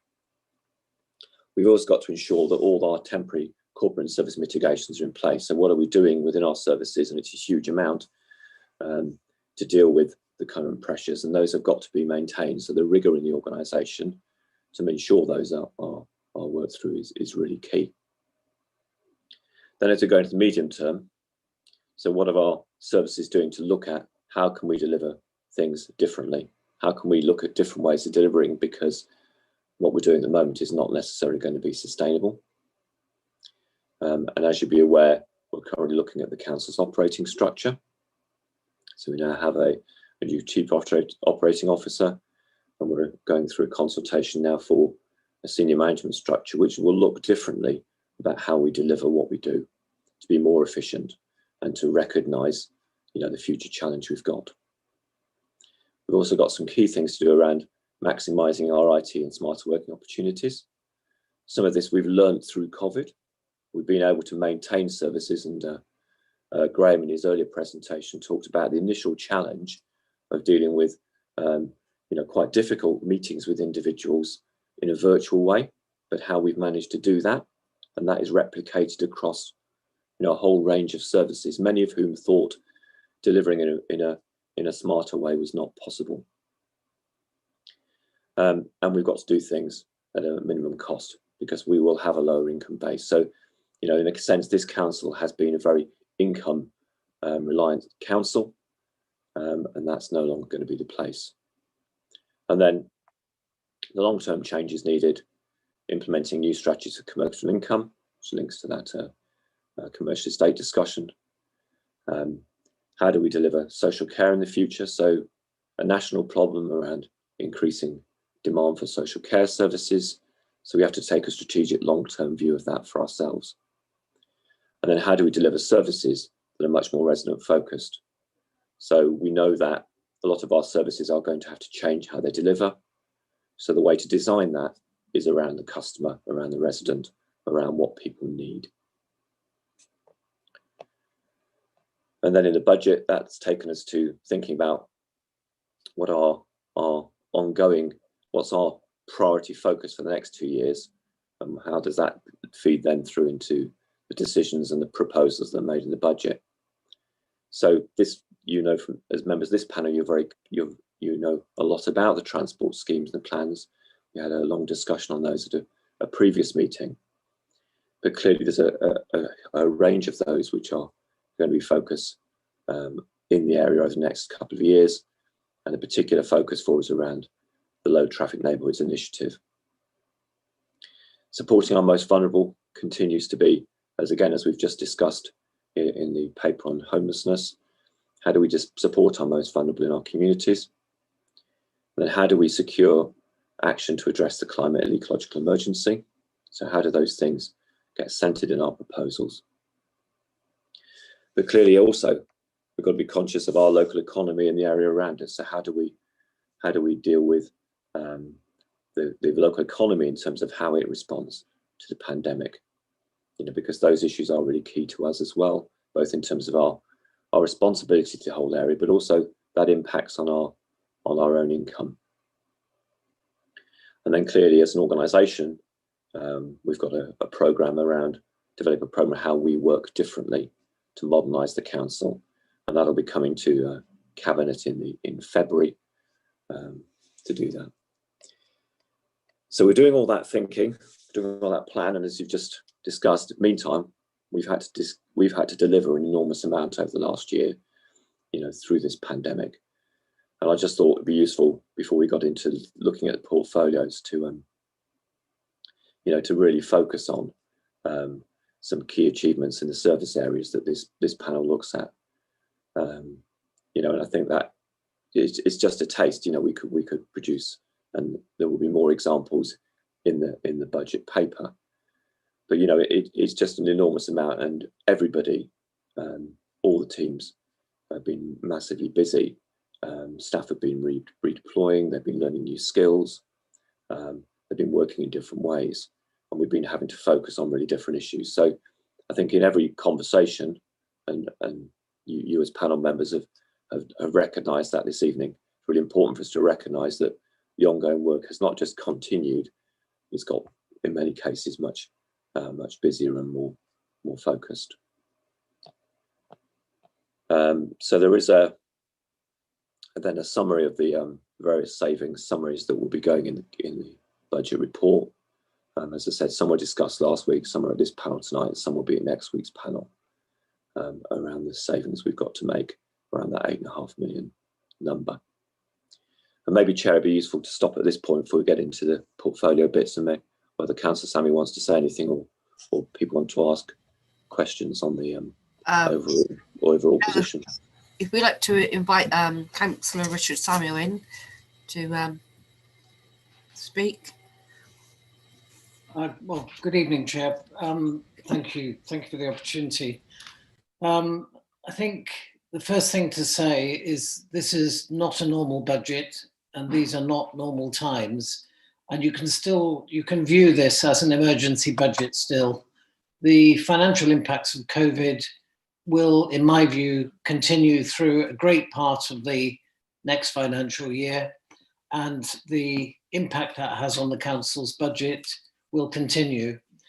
I'm afraid central government has not stepped up to the plate. The promises made by the Secretary of State last March have turned out to be false.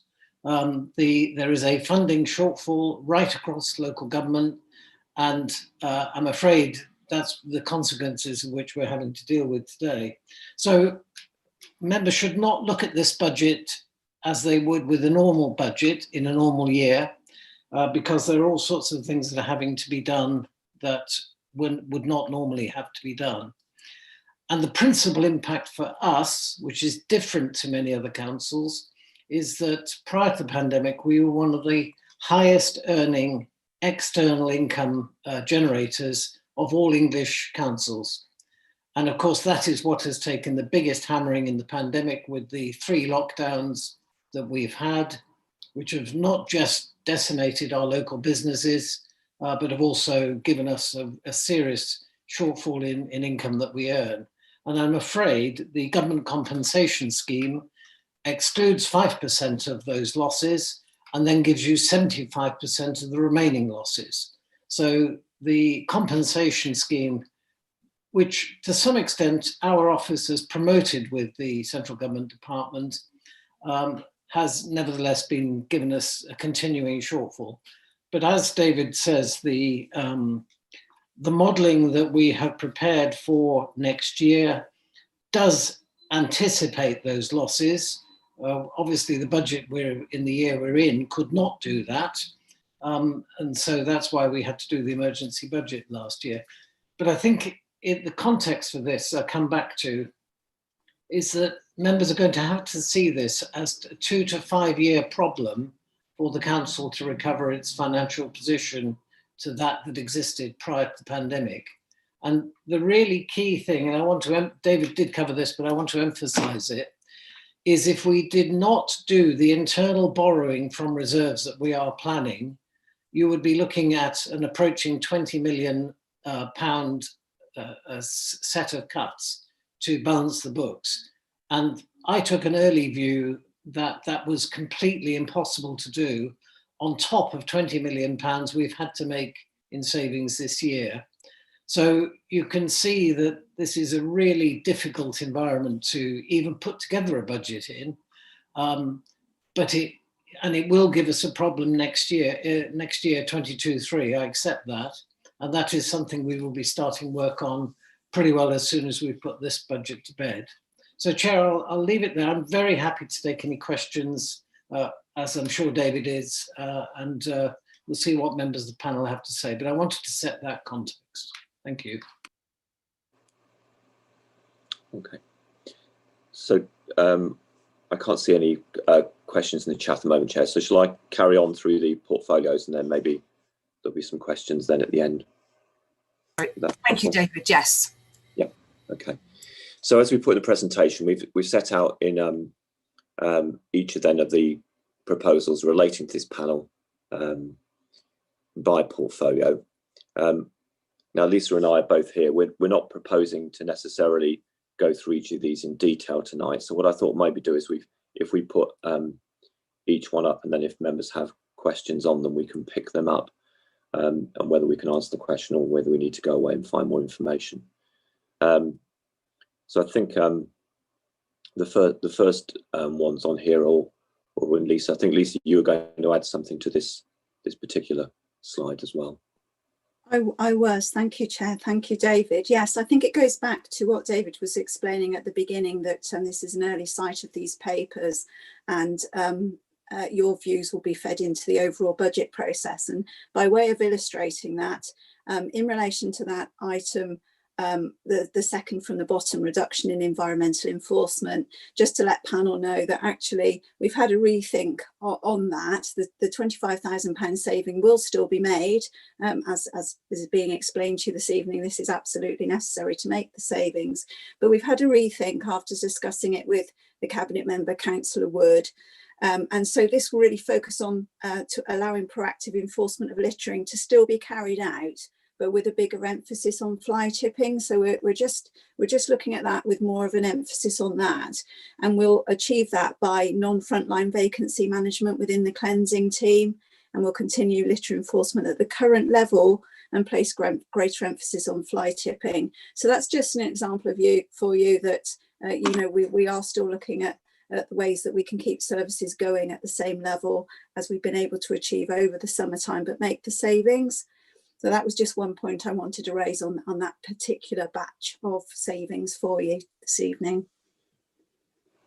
Thanks, Lisa. And just before you take any questions there, Chair, just before anyone asks, where it says naught in the targets, that's because you've got an extract from the overall plan, which will have 3-year figures in it. So some of the items don't have a target for next year. They have a target for the year after, which will be in the full papers that you get to see. Do you want to take any questions on that set of savings now, Chair? Yes, please. I've got, sorry, I'm just going to quickly, I don't know if Alison wanted to ask something because she does have to leave at 6:15.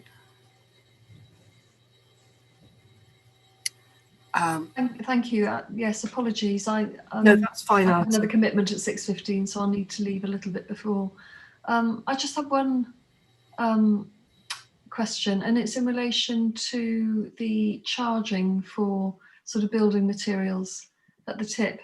I can see a lot of sense in doing that, and I know it is done in other areas and it appears to work okay, but I'm just worried about whether it would have an impact on increasing the amount of fly tipping, and fly tipping is obviously a problem already, and it's something that I think is quite difficult to police and quite difficult to stop, and will cost us in terms of sorting it out. So I'd just like some reassurance that we're confident that you know, that will lead to savings rather than more costs in other areas.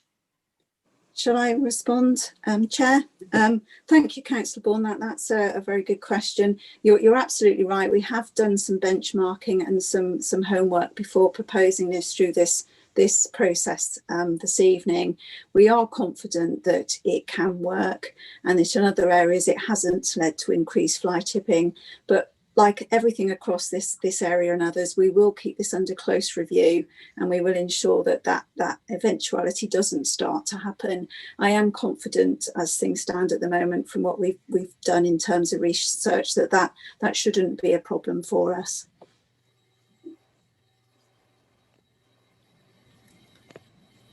So I now have Councillor Shelly Bromley.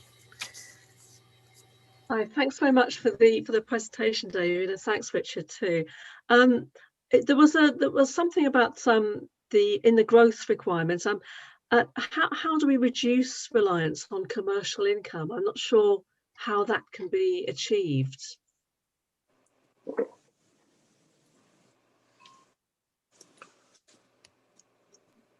Would you like me to take that, David? Yes, if you want to take that on, so just Richard. Losing where everyone is. Yeah, well, it can't be done overnight, Shelley, is the answer.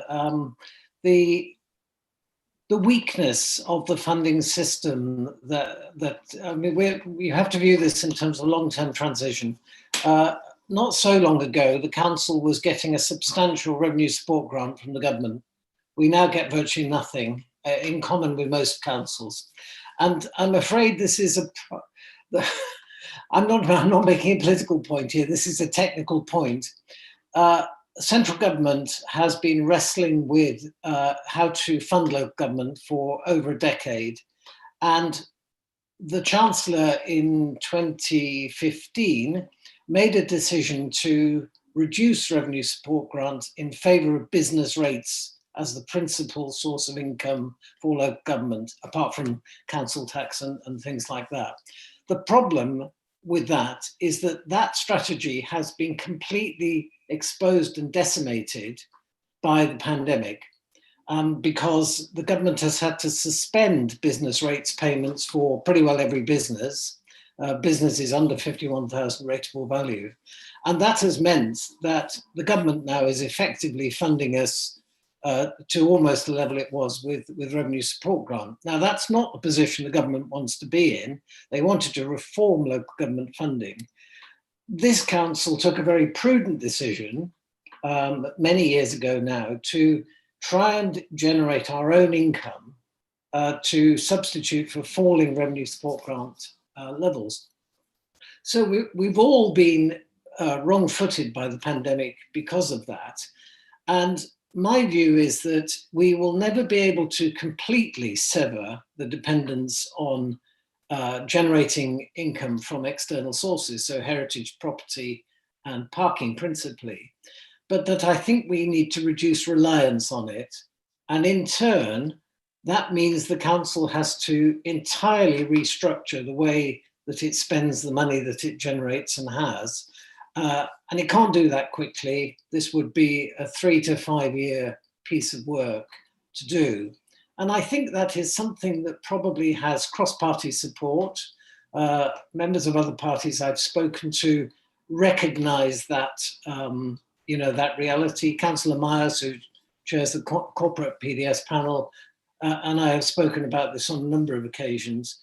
So I think it's a shared problem across the council. And I think the principal room we have for manoeuvre is getting the property estate that we own to perform better.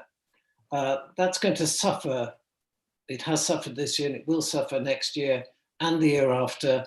But I think long term, the council has a great opportunity to make its commercial estate work better for it. And when better times return to the retail sector, we will see an improvement there. I think heritage services will always, once they're back in operation, will always generate a good, strong income, as will car parking charges. But I think it's that property service area that gives us the most potential to do better. So I'm sorry, that's a rather long-winded answer, but it's not a simple issue. I didn't assume it was, but thanks very much indeed. Thank you. Thanks for the explanation. Thank you. Thank you. I did have Lisa O'Brien on the list, but I believe your question's already been answered, Lisa. Can you just... Councillor Bourne asked it. Thank you. Lovely, thank you. So I now have Councillor Grant Johnson. Yeah, I've got a few just sort of questions regarding this particular slide. And I'm just wondering, in terms of waste and fleet operation, it's saying there that we'll see an increase in income, and I'm just wondering where that income is coming from exactly. So that's one question. And obviously it also states about achieving a reduction in plant maintenance. And I don't understand how that's possible unless you're planning on getting rid of a lot of, whether that's fleet vehicles or bits of older kit perhaps that have been made redundant. So it's just confusing how we can go from where we are now, because it's quite a considerable saving really. Oh, no, that's it. Sorry, that's it. Lisa, do you want to pick that up? Yeah, thank you. Just unmuting myself there. Apologies. Yeah, thank you for that question. Yes, it is a considerable saving. Looking at the plant maintenance, first of all, it is about making informed judgments about maintenance of all plant and machinery. And the team are very experienced in doing that. So it's about viewing everything on a regular basis and ensuring that it's maintained to a safe and efficient operating level, of course. But there's always a little bit of tolerance in that. You can, for example, with your own car, you could service it every 6 months, or you could say, I can go a little bit further and it's fine in terms of MOT and efficiency, etc. So it's about the experience of the team in actually doing that going forward. They've got newer equipment as well in the fleet, so it's not as if it's really, really old, which would warrant more maintenance, for example. And income generation, the team does operate on a commercial basis as is possible, and again has extremely well developed experience in terms of working with neighbouring authorities and indeed across the country in terms of benchmarking and working with other waste authorities. And they put a lot of effort into forecasting and modelling in terms of the amount of waste that we collect and the prices that can be achieved for that. It can be volatile. We've seen that certainly over the pandemic, as much of the discussion this evening has been.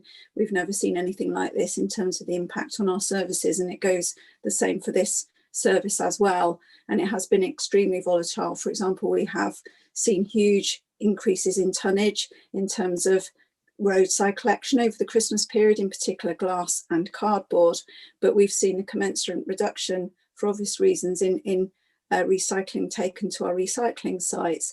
So it is quite volatile, but the experience of the team has come to the fore here, and they are using that to put forward that saving, which they will manage in close monitoring and forecasting with the support of our financial colleagues over the coming months across the year. And as with everything, if we feel that isn't working out as we feel, we will obviously intervene and look to do something else in discussion with Cabinet colleagues. But we have included items on this slide and the whole presentation actually where we do feel that they are doable and that we can bring those savings forward. So you only have sort of high level précis here. There's a huge amount of work that goes on behind the scenes for all of the service areas in terms of how they manage and review their finances and the savings that are being brought forward. And this presentation is really just giving you the sort of the tip of the iceberg, as it were. Thank you for that. Thank you. Thank you. I now have Councillor Sue Craig. Thank you. Yeah, quick question on the waste depot project. Have we taken account of the fact that we're going to have to find alternative recycling solutions across the city of Bath, certainly when Midland depot goes? Yes, indeed, Councillor Craig, that work is underway, and it's been stated that Bath residents will not be left without recycling facilities. So the team is working very hard on that project as we speak. So yes, it has been taken into account. Thank you. I have just a question really. It's the review of the refuse collection, and it's to secure services efficiencies by moving them to earlier in the morning and to later in the evening. So I just want to know how that would work. Yes, thank you, Councillor Walker. That's based on the very complex modelling software I'm sure you can imagine is needed to work out all of the routes across the district and the timing of those routes. And there's ways of, I'm by no means an expert on how this model works, but I just know that we do use it, and it will work out more efficient routes if it can have fed into it different timeframes, i.e. starting earlier and going a bit later in the evening. Now, that of course would be accompanied by appropriate communications and advice and support. And I'm sure you've all used the information on our website, for example, which allows you to look up times and dates of when things are collected. And we put out specific communications through the council's own channels, but also on social media if we should change any of the services. And the team's well used to doing that, working with our communications colleagues. And so that's what we would be doing there. So we think that there is ability to slightly tweak that model to make that additional saving over the year. Okay, so what? So my concerns is really the effect that would have on our vulnerable and our elderly, you know, to adapt to this, really, that sort of change as well. Absolutely, absolutely, and that would be taken into account. And as with any change of service, we do risk assessments and equality impact assessments on all of our services as we progress them, and or indeed if we change them, and that certainly would be taken into account, Councillor Walker.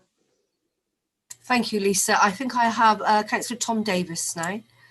Thanks, Chair. It's only really a comment, not a question. It's very easy when we're looking at these slides, which obviously detail the savings we're making, not sort of comment upon what's not in there. And I would like to know, I think, especially from this panel's perspective and the concern we always have in particular on aspects and initiatives and projects working towards the net zero position, that can I just commend the relevant cabinet members and the officers that what we are not seeing here, despite the extraordinary level of cuts we're having to generate, we're not seeing here savings that in any way impact our work on approaching net zero in the ecological emergency. And I would just commend people for that's where we are, despite these incredibly challenging circumstances you're preparing a budget for.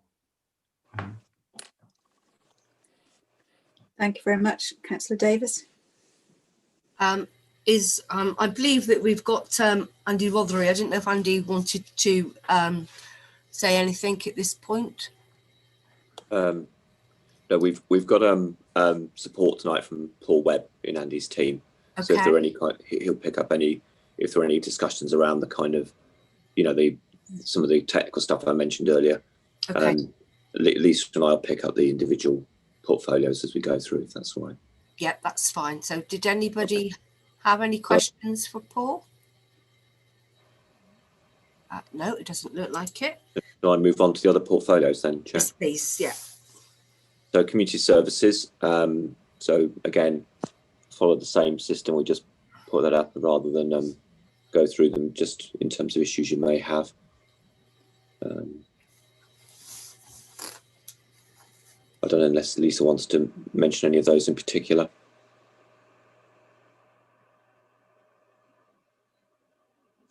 It's a £250,000 saving. I think maybe I would just highlight again the zero at the top there in terms of potential income from additional spa water contracts. That's a result of the impact on the economy of the current situation. The council can make an income from the spa water in that we provide it to operators, but at the moment, obviously, that kind of operation has ceased. So we haven't put anything in for the next period of time on that, to be realistic. I think that was the only thing I would highlight on there, unless anybody has any questions. I believe that Councillor Paul Crossley wanted to say something. Yeah, the only thing I'd like to draw the panel's attention to is the urban goals, and that has been deferred until the following year, 22-23. We're doing a lot of work at the moment. As you know, there's a controversial ruling by Natural England to change the whole way that urban goals population growth is controlled. We had a very successful meeting with government, which was arranged by Lord Foster, because we were meeting another lord who's got the job of urban goals, and we are looking at the possibility of piloting what's called an organisational licence in both Bath and Worcester. So we'll see how that goes. We've got to get a lot of evidence together first for that, but that's why that's deferred for a year.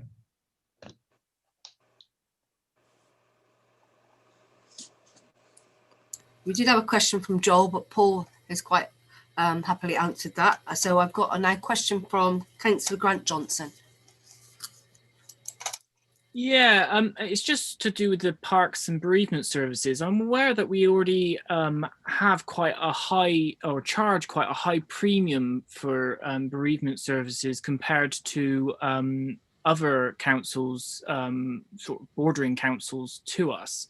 And I'm just wondering whether we're going to be able to provide the same level of service despite the changes proposed. Considering that we do ask residents in the area to pay a premium. Thank you, Councillor Johnson. Yes, that's entirely the aim, is to continue to provide the level of service that we provide in terms of that part of the service.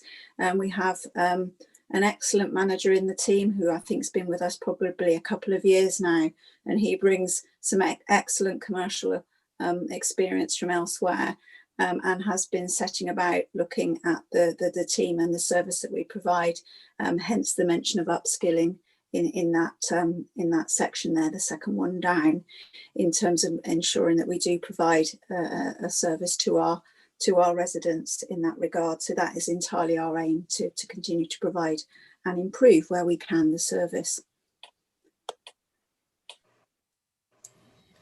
Thank you. Just really, I think it's for Councillor Paul Crosley, is the Entry Hill and Approach golf course. Obviously, we're making 52,000. So could you just give us an update on that, Paul, where we are?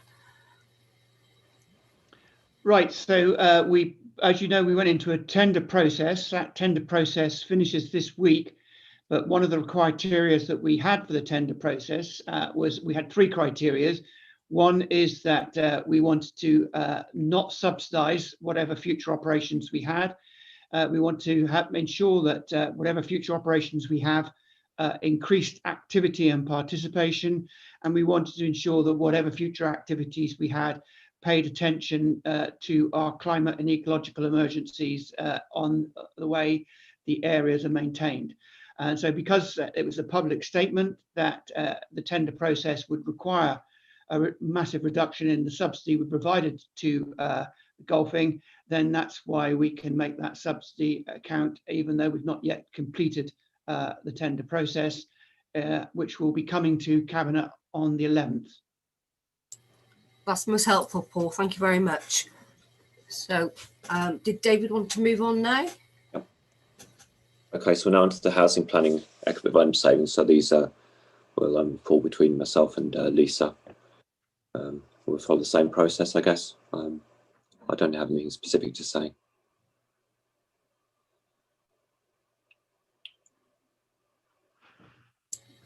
Do we have any questions for David or Lisa?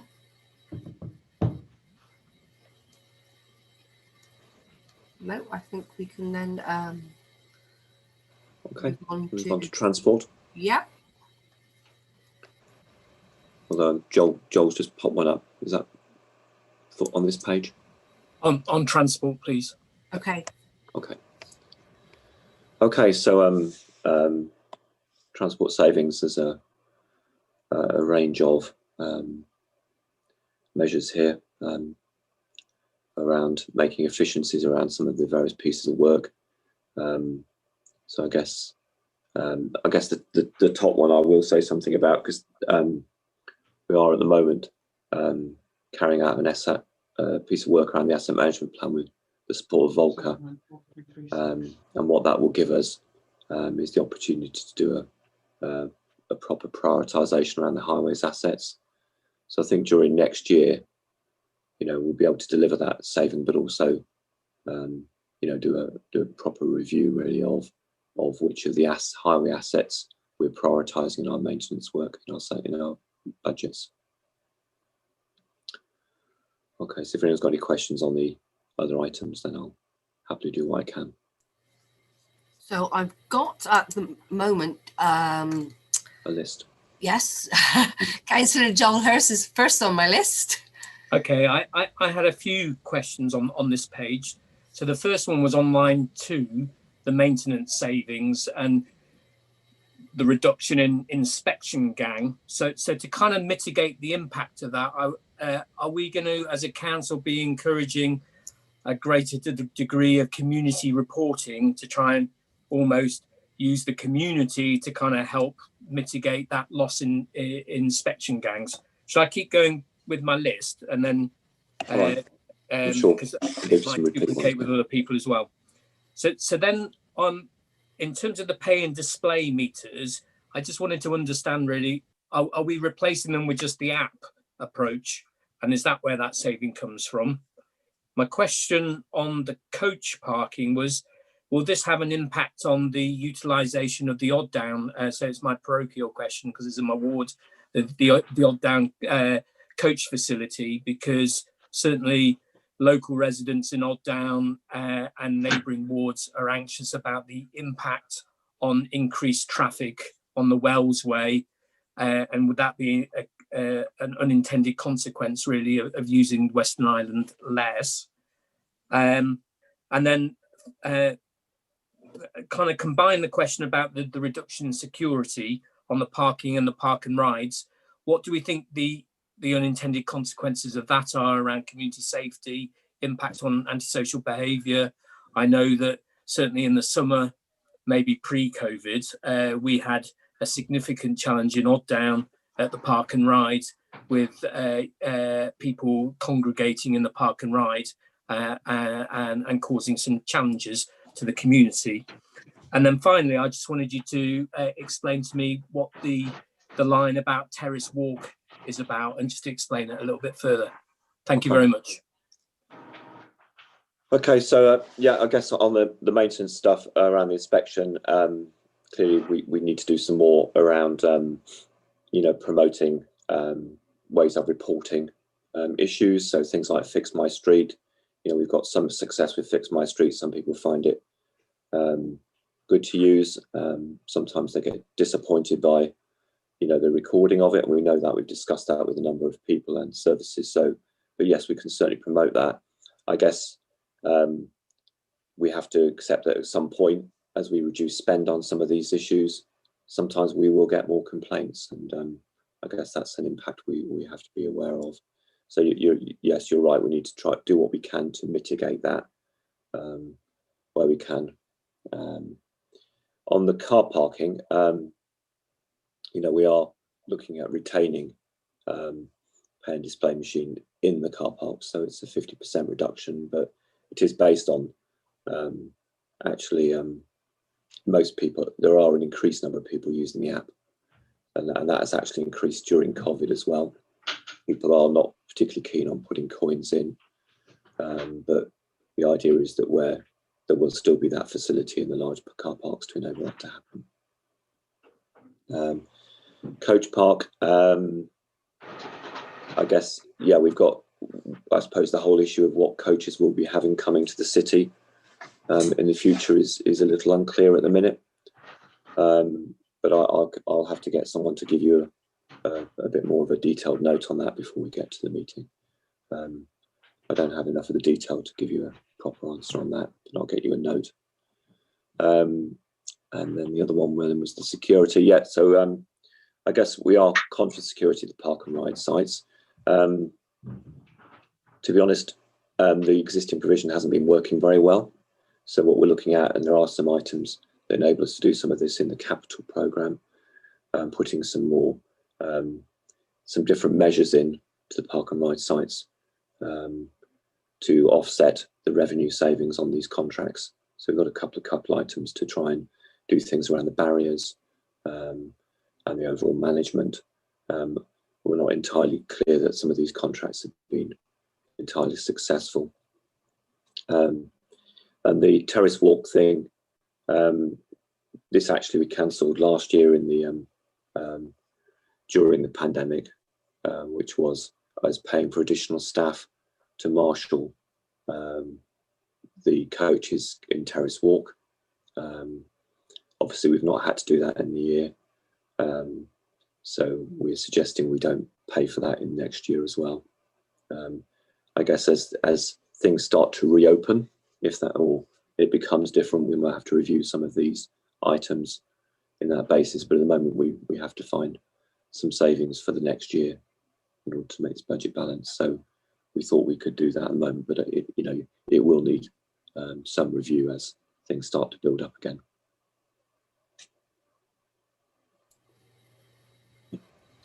I now have a question. Thank you, Joel. So I now have a question from Councillor Sue Craig. Thank you, Chair. Joel has asked nearly all of my questions. I have got some concerns about removing the credit card payments. I just think it's dangerous to assume that most people will be able to use my permit. You know, lots of people don't still, but I hear what you're saying.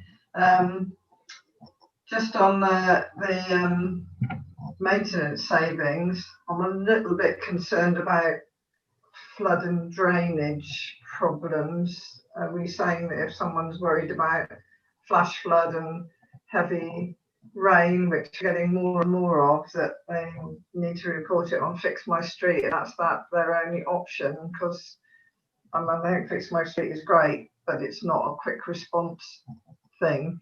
And I know some of my residents have had problems where they've had flash floods and they need someone to help quickly.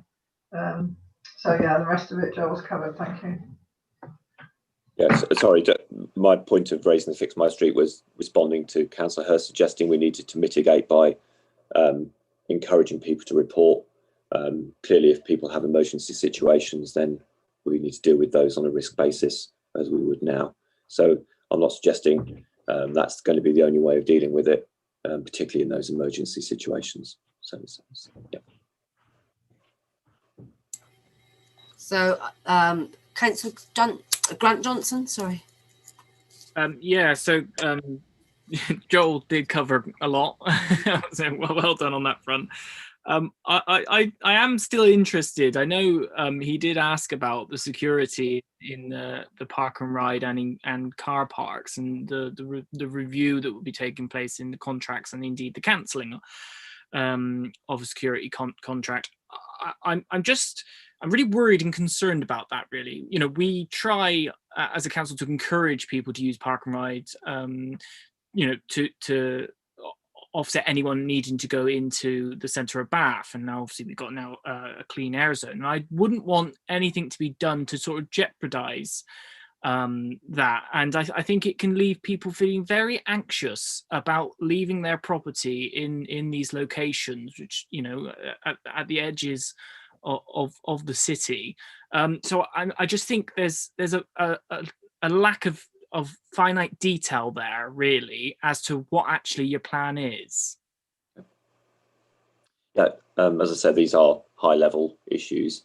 I guess what I could offer to the panel is a follow-up note around, you know, what we found around the issues around the security. And as I said to the previous answer, there are some things we're doing which are capital to try and deal with some of these issues rather than spending revenue on them that we haven't found to be particularly effective. But I can get a note sent round to you with a bit more detail on that. So you've got that before the budget debate. But there are some mitigations going on, and it's just unfortunately the way the budget papers present. You know, you get a line and then you get another line, you get another line, and it doesn't give you the full picture. So I'll get the team to send a note round to the panel members on that. Thank you, David. But I think Grant has got a fair point, because I know we've talked in this panel before about how people can shop and drop so they can get their shopping delivered to park and ride sites, so they don't have to bring their cars into the city to collect foods and things like this. So taking the security away could be, you know, an issue, and people won't want to use that sort of service. Yeah. So I understand. So we'll get something around which I think will hopefully allay some of those fears. Lovely, thank you. And then we've got a question from Councillor Lisa O'Brien. Thank you, Chair. David, looking at your first one, you say proposed savings would not be released by not accepting responsibility for new non-highway assets not previously maintained. So I assume that relates to new developments. And as we have got a number going up in Keynsham, big ones, there's a lot of unadopted road at the moment. Are you saying that they will not be adopted over the next 12 months, even though they are due for adoption? That's one question. Sorry. The second question, the maintenance savings. I assume that means the expected gangs that are inspecting on gully emptying rather than gully emptying themselves. Yep. And finally, I would also, as with Councillor Craig, put a concern about removing credit card payments in car parks, because not everyone has an MI permit thing, particularly visitors to the city. And if you don't get the international visitors back, we did have quite a lot of national visitors this year. So I think removing the credit card payments, and so either they have to have MI permits or they have to use cash. And you know, cash is increasingly not available or not being used. I think that could be a real negative. So I would put in a plea to review that one. Thank you. So if I can also, on the maintenance one, through a year, the service gets an enormous, it's not just adoption, there's a whole series of assets that border the council's highway asset, which have traditionally been maintained. So in order to release the saving, the point is we have to kind of be a bit stricter around what we are maintaining. The point I raised at the beginning, though, I think is the key one, which is around having the new highway asset management plan properly done. Yeah, sorry, I understand completely what you're saying. No, I thought you were talking about new roads. There's been a problem there around what we are maintaining and what we're not, and we need to have a better system for that. On the issue of the car parks, we will do an impact assessment. I think there are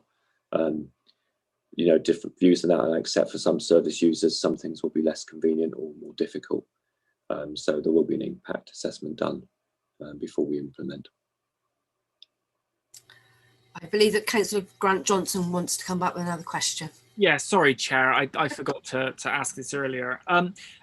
There seems to be, and it's not just transport that this affects. There's an awful lot of sort of man hours or person hours, should I probably be a bit more politically correct, that seem to be going adrift. And I'm very concerned about who's picking up these hours, and also the stress that might put on other employees who are left to pick up the workload, because we seem to be losing positions left, right and centre in this presentation, and there seems to be little detail or thought about who's picking up and how that work's going to be carried out going forward.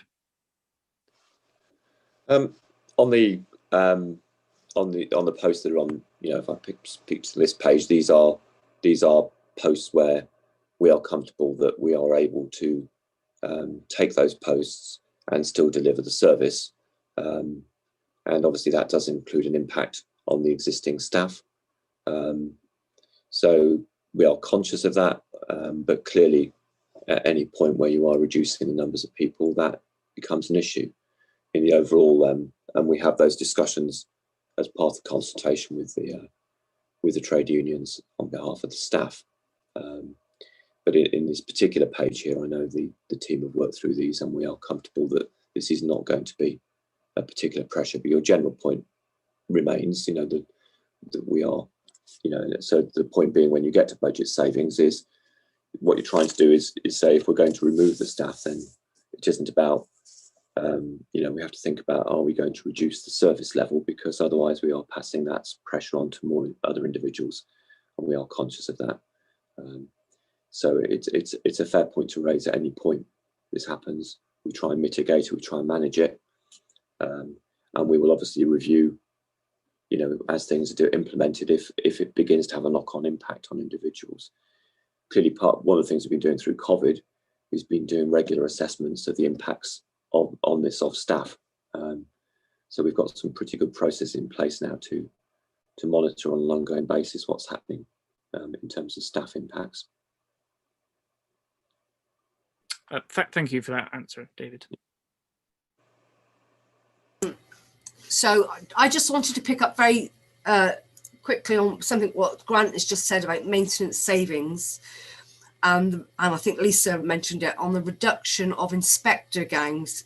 And I'm thinking more rural, because gully emptying, as far as I'm aware, happens every 2 years in the rural areas. So who's going to be picking up on reporting this? Is it ward councillors? Is it residents via Fix My Street? Because gully emptying in rural areas is a big thing, really. So I just wanted to say that. And I think Lisa's just also asked, can we ask questions about the chart on the new capital recommendations that was circulated this afternoon? Yeah. So, would you like me to bring that up on the screen? Yes, please. Let's share that instead of, I'll stop sharing this one.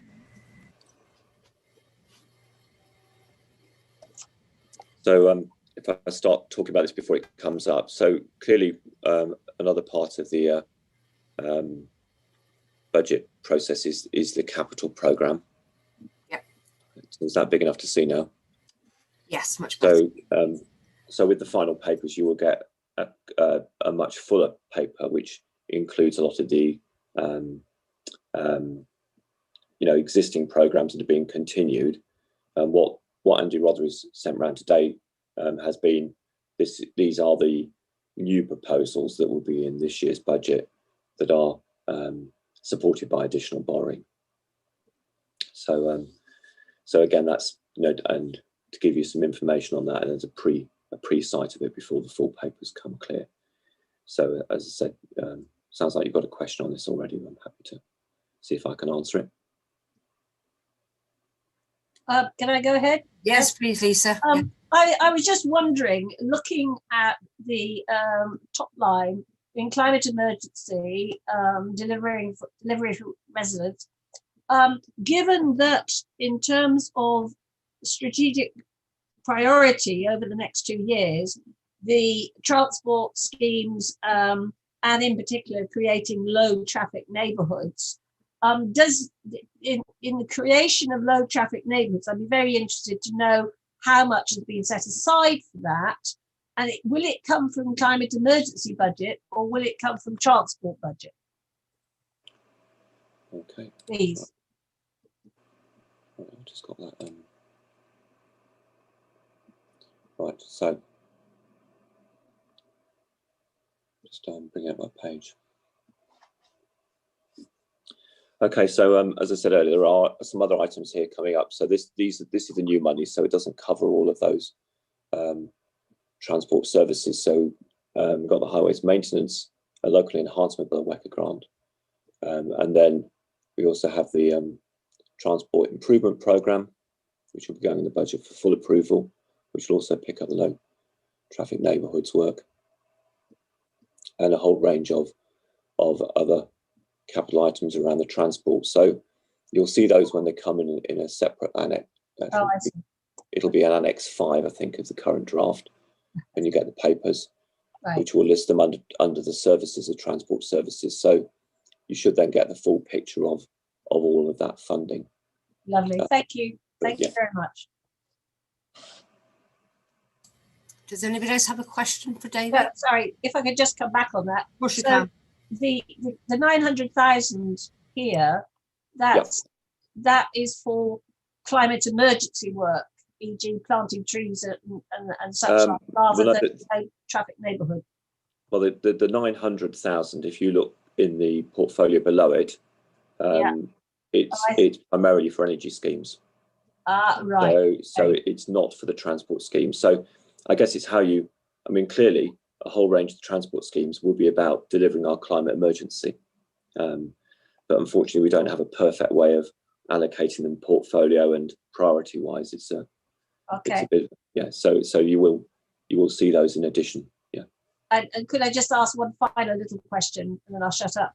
In terms of the Renewable Energy Development Fund, we heard from a resident earlier about solar panels on housing, and I'm very much for that. So this Renewable Energy Development Fund, is that £500,000 around about encouraging people to put solar panels on their housing?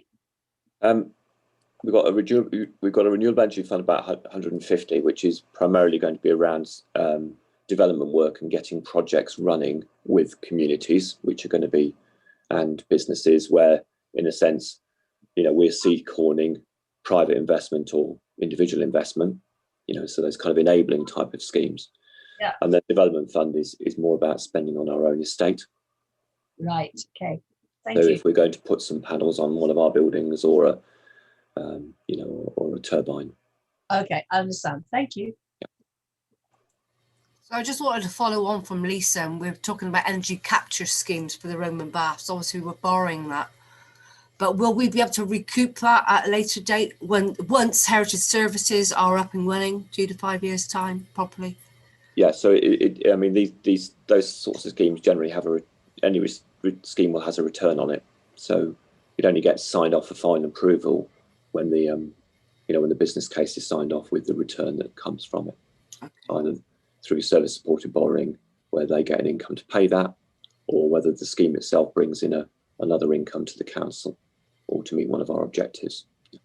Okay, that's lovely. And I've also got Grant wishes to ask a question. Thank you, Chair. I know Lisa sort of briefly touched on planting trees, but obviously we've made a firm commitment as a council to plant 100,000 trees by 2023. I'm just wondering where the funding for that actually sits in all this, and I'm sort of concerned that, you know, the recent progress report we received at council only identified the planting of 5,000 for 2020-21.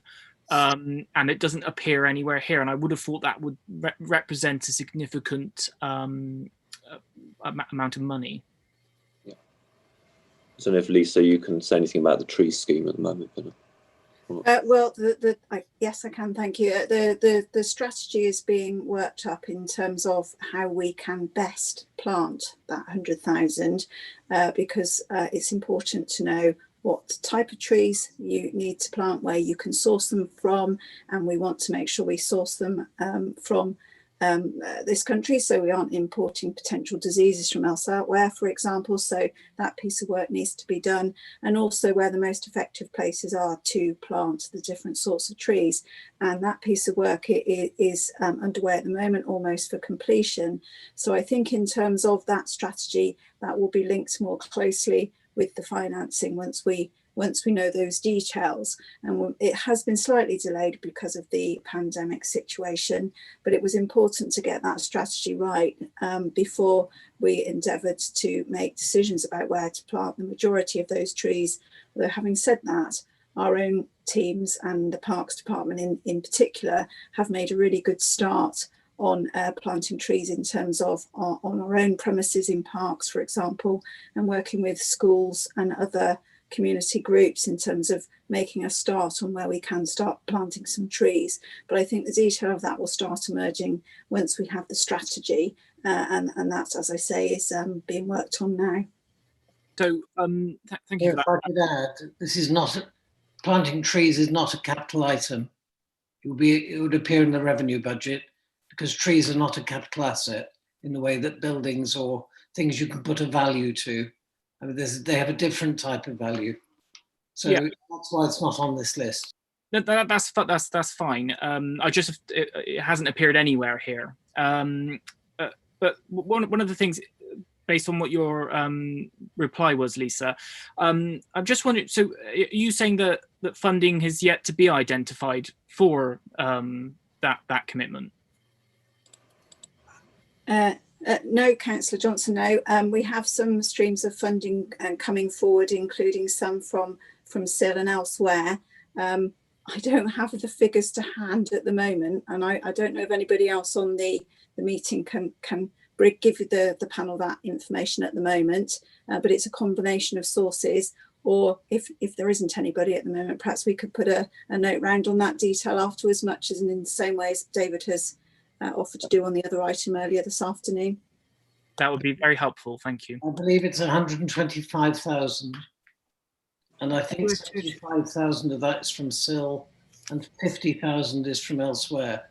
That's the figure I have in my mind, but as Lisa, let's check that and get it back round to everybody. Thank you, Richard. And it's very good to have an update where we are with the strategy as well, because I'm sure the public are very keen to be engaged in this actually as well. So thank you for that, Lisa. Okay. So if that brings us to an end of item 9, we can move on to my piece of paper. It says item 11, but I believe it's really item 10. So it's the panel work plan. This report presents the latest work plan for the panel. Any suggestions for further items or amendments to the current programme will be logged and scheduled in a consultation with the panel's chair and supporting officers. So if anybody's got anything coming forward, I think we did right at the very beginning of our meeting, when Councillor Karen Warrington spoke to us, we did say we would put that on a forward plan. Also, we've asked if Sarah Warren could respond to Christine Britton regarding her statement. I don't know if any other councillors have anything that they would like to add.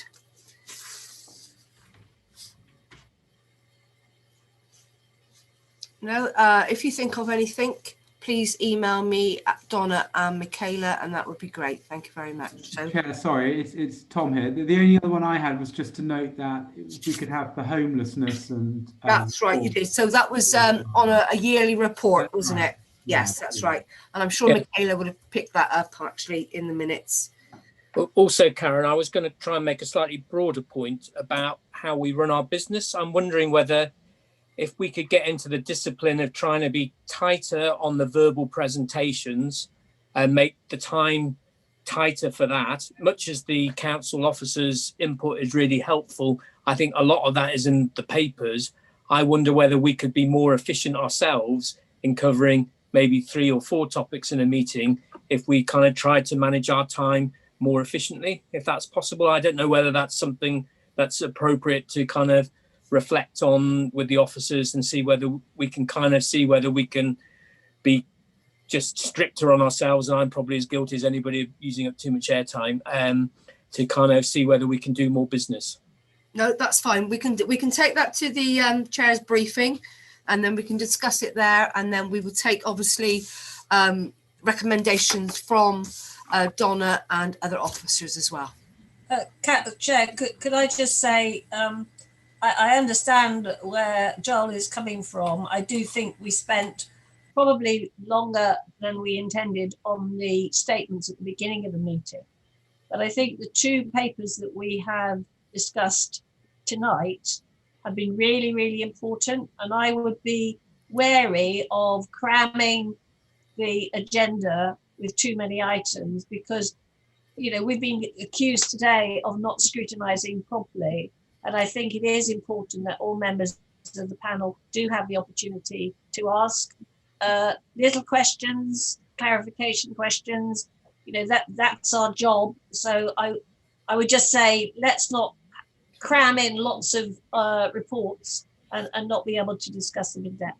Yeah, that's fine. I just felt that Christine's statement, because it is on climate emergency and she has accused the council of not scrutinising enough, that you as members should have been able to ask the questions to her, really. So that was just why I allowed questions at that point. Absolutely. Yeah.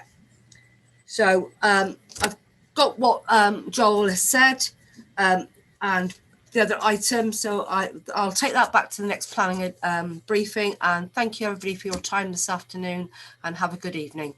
Thank you. Thank you very much. Thank you, Karen. Bye-bye. Bye. Thank you. Bye. Bye.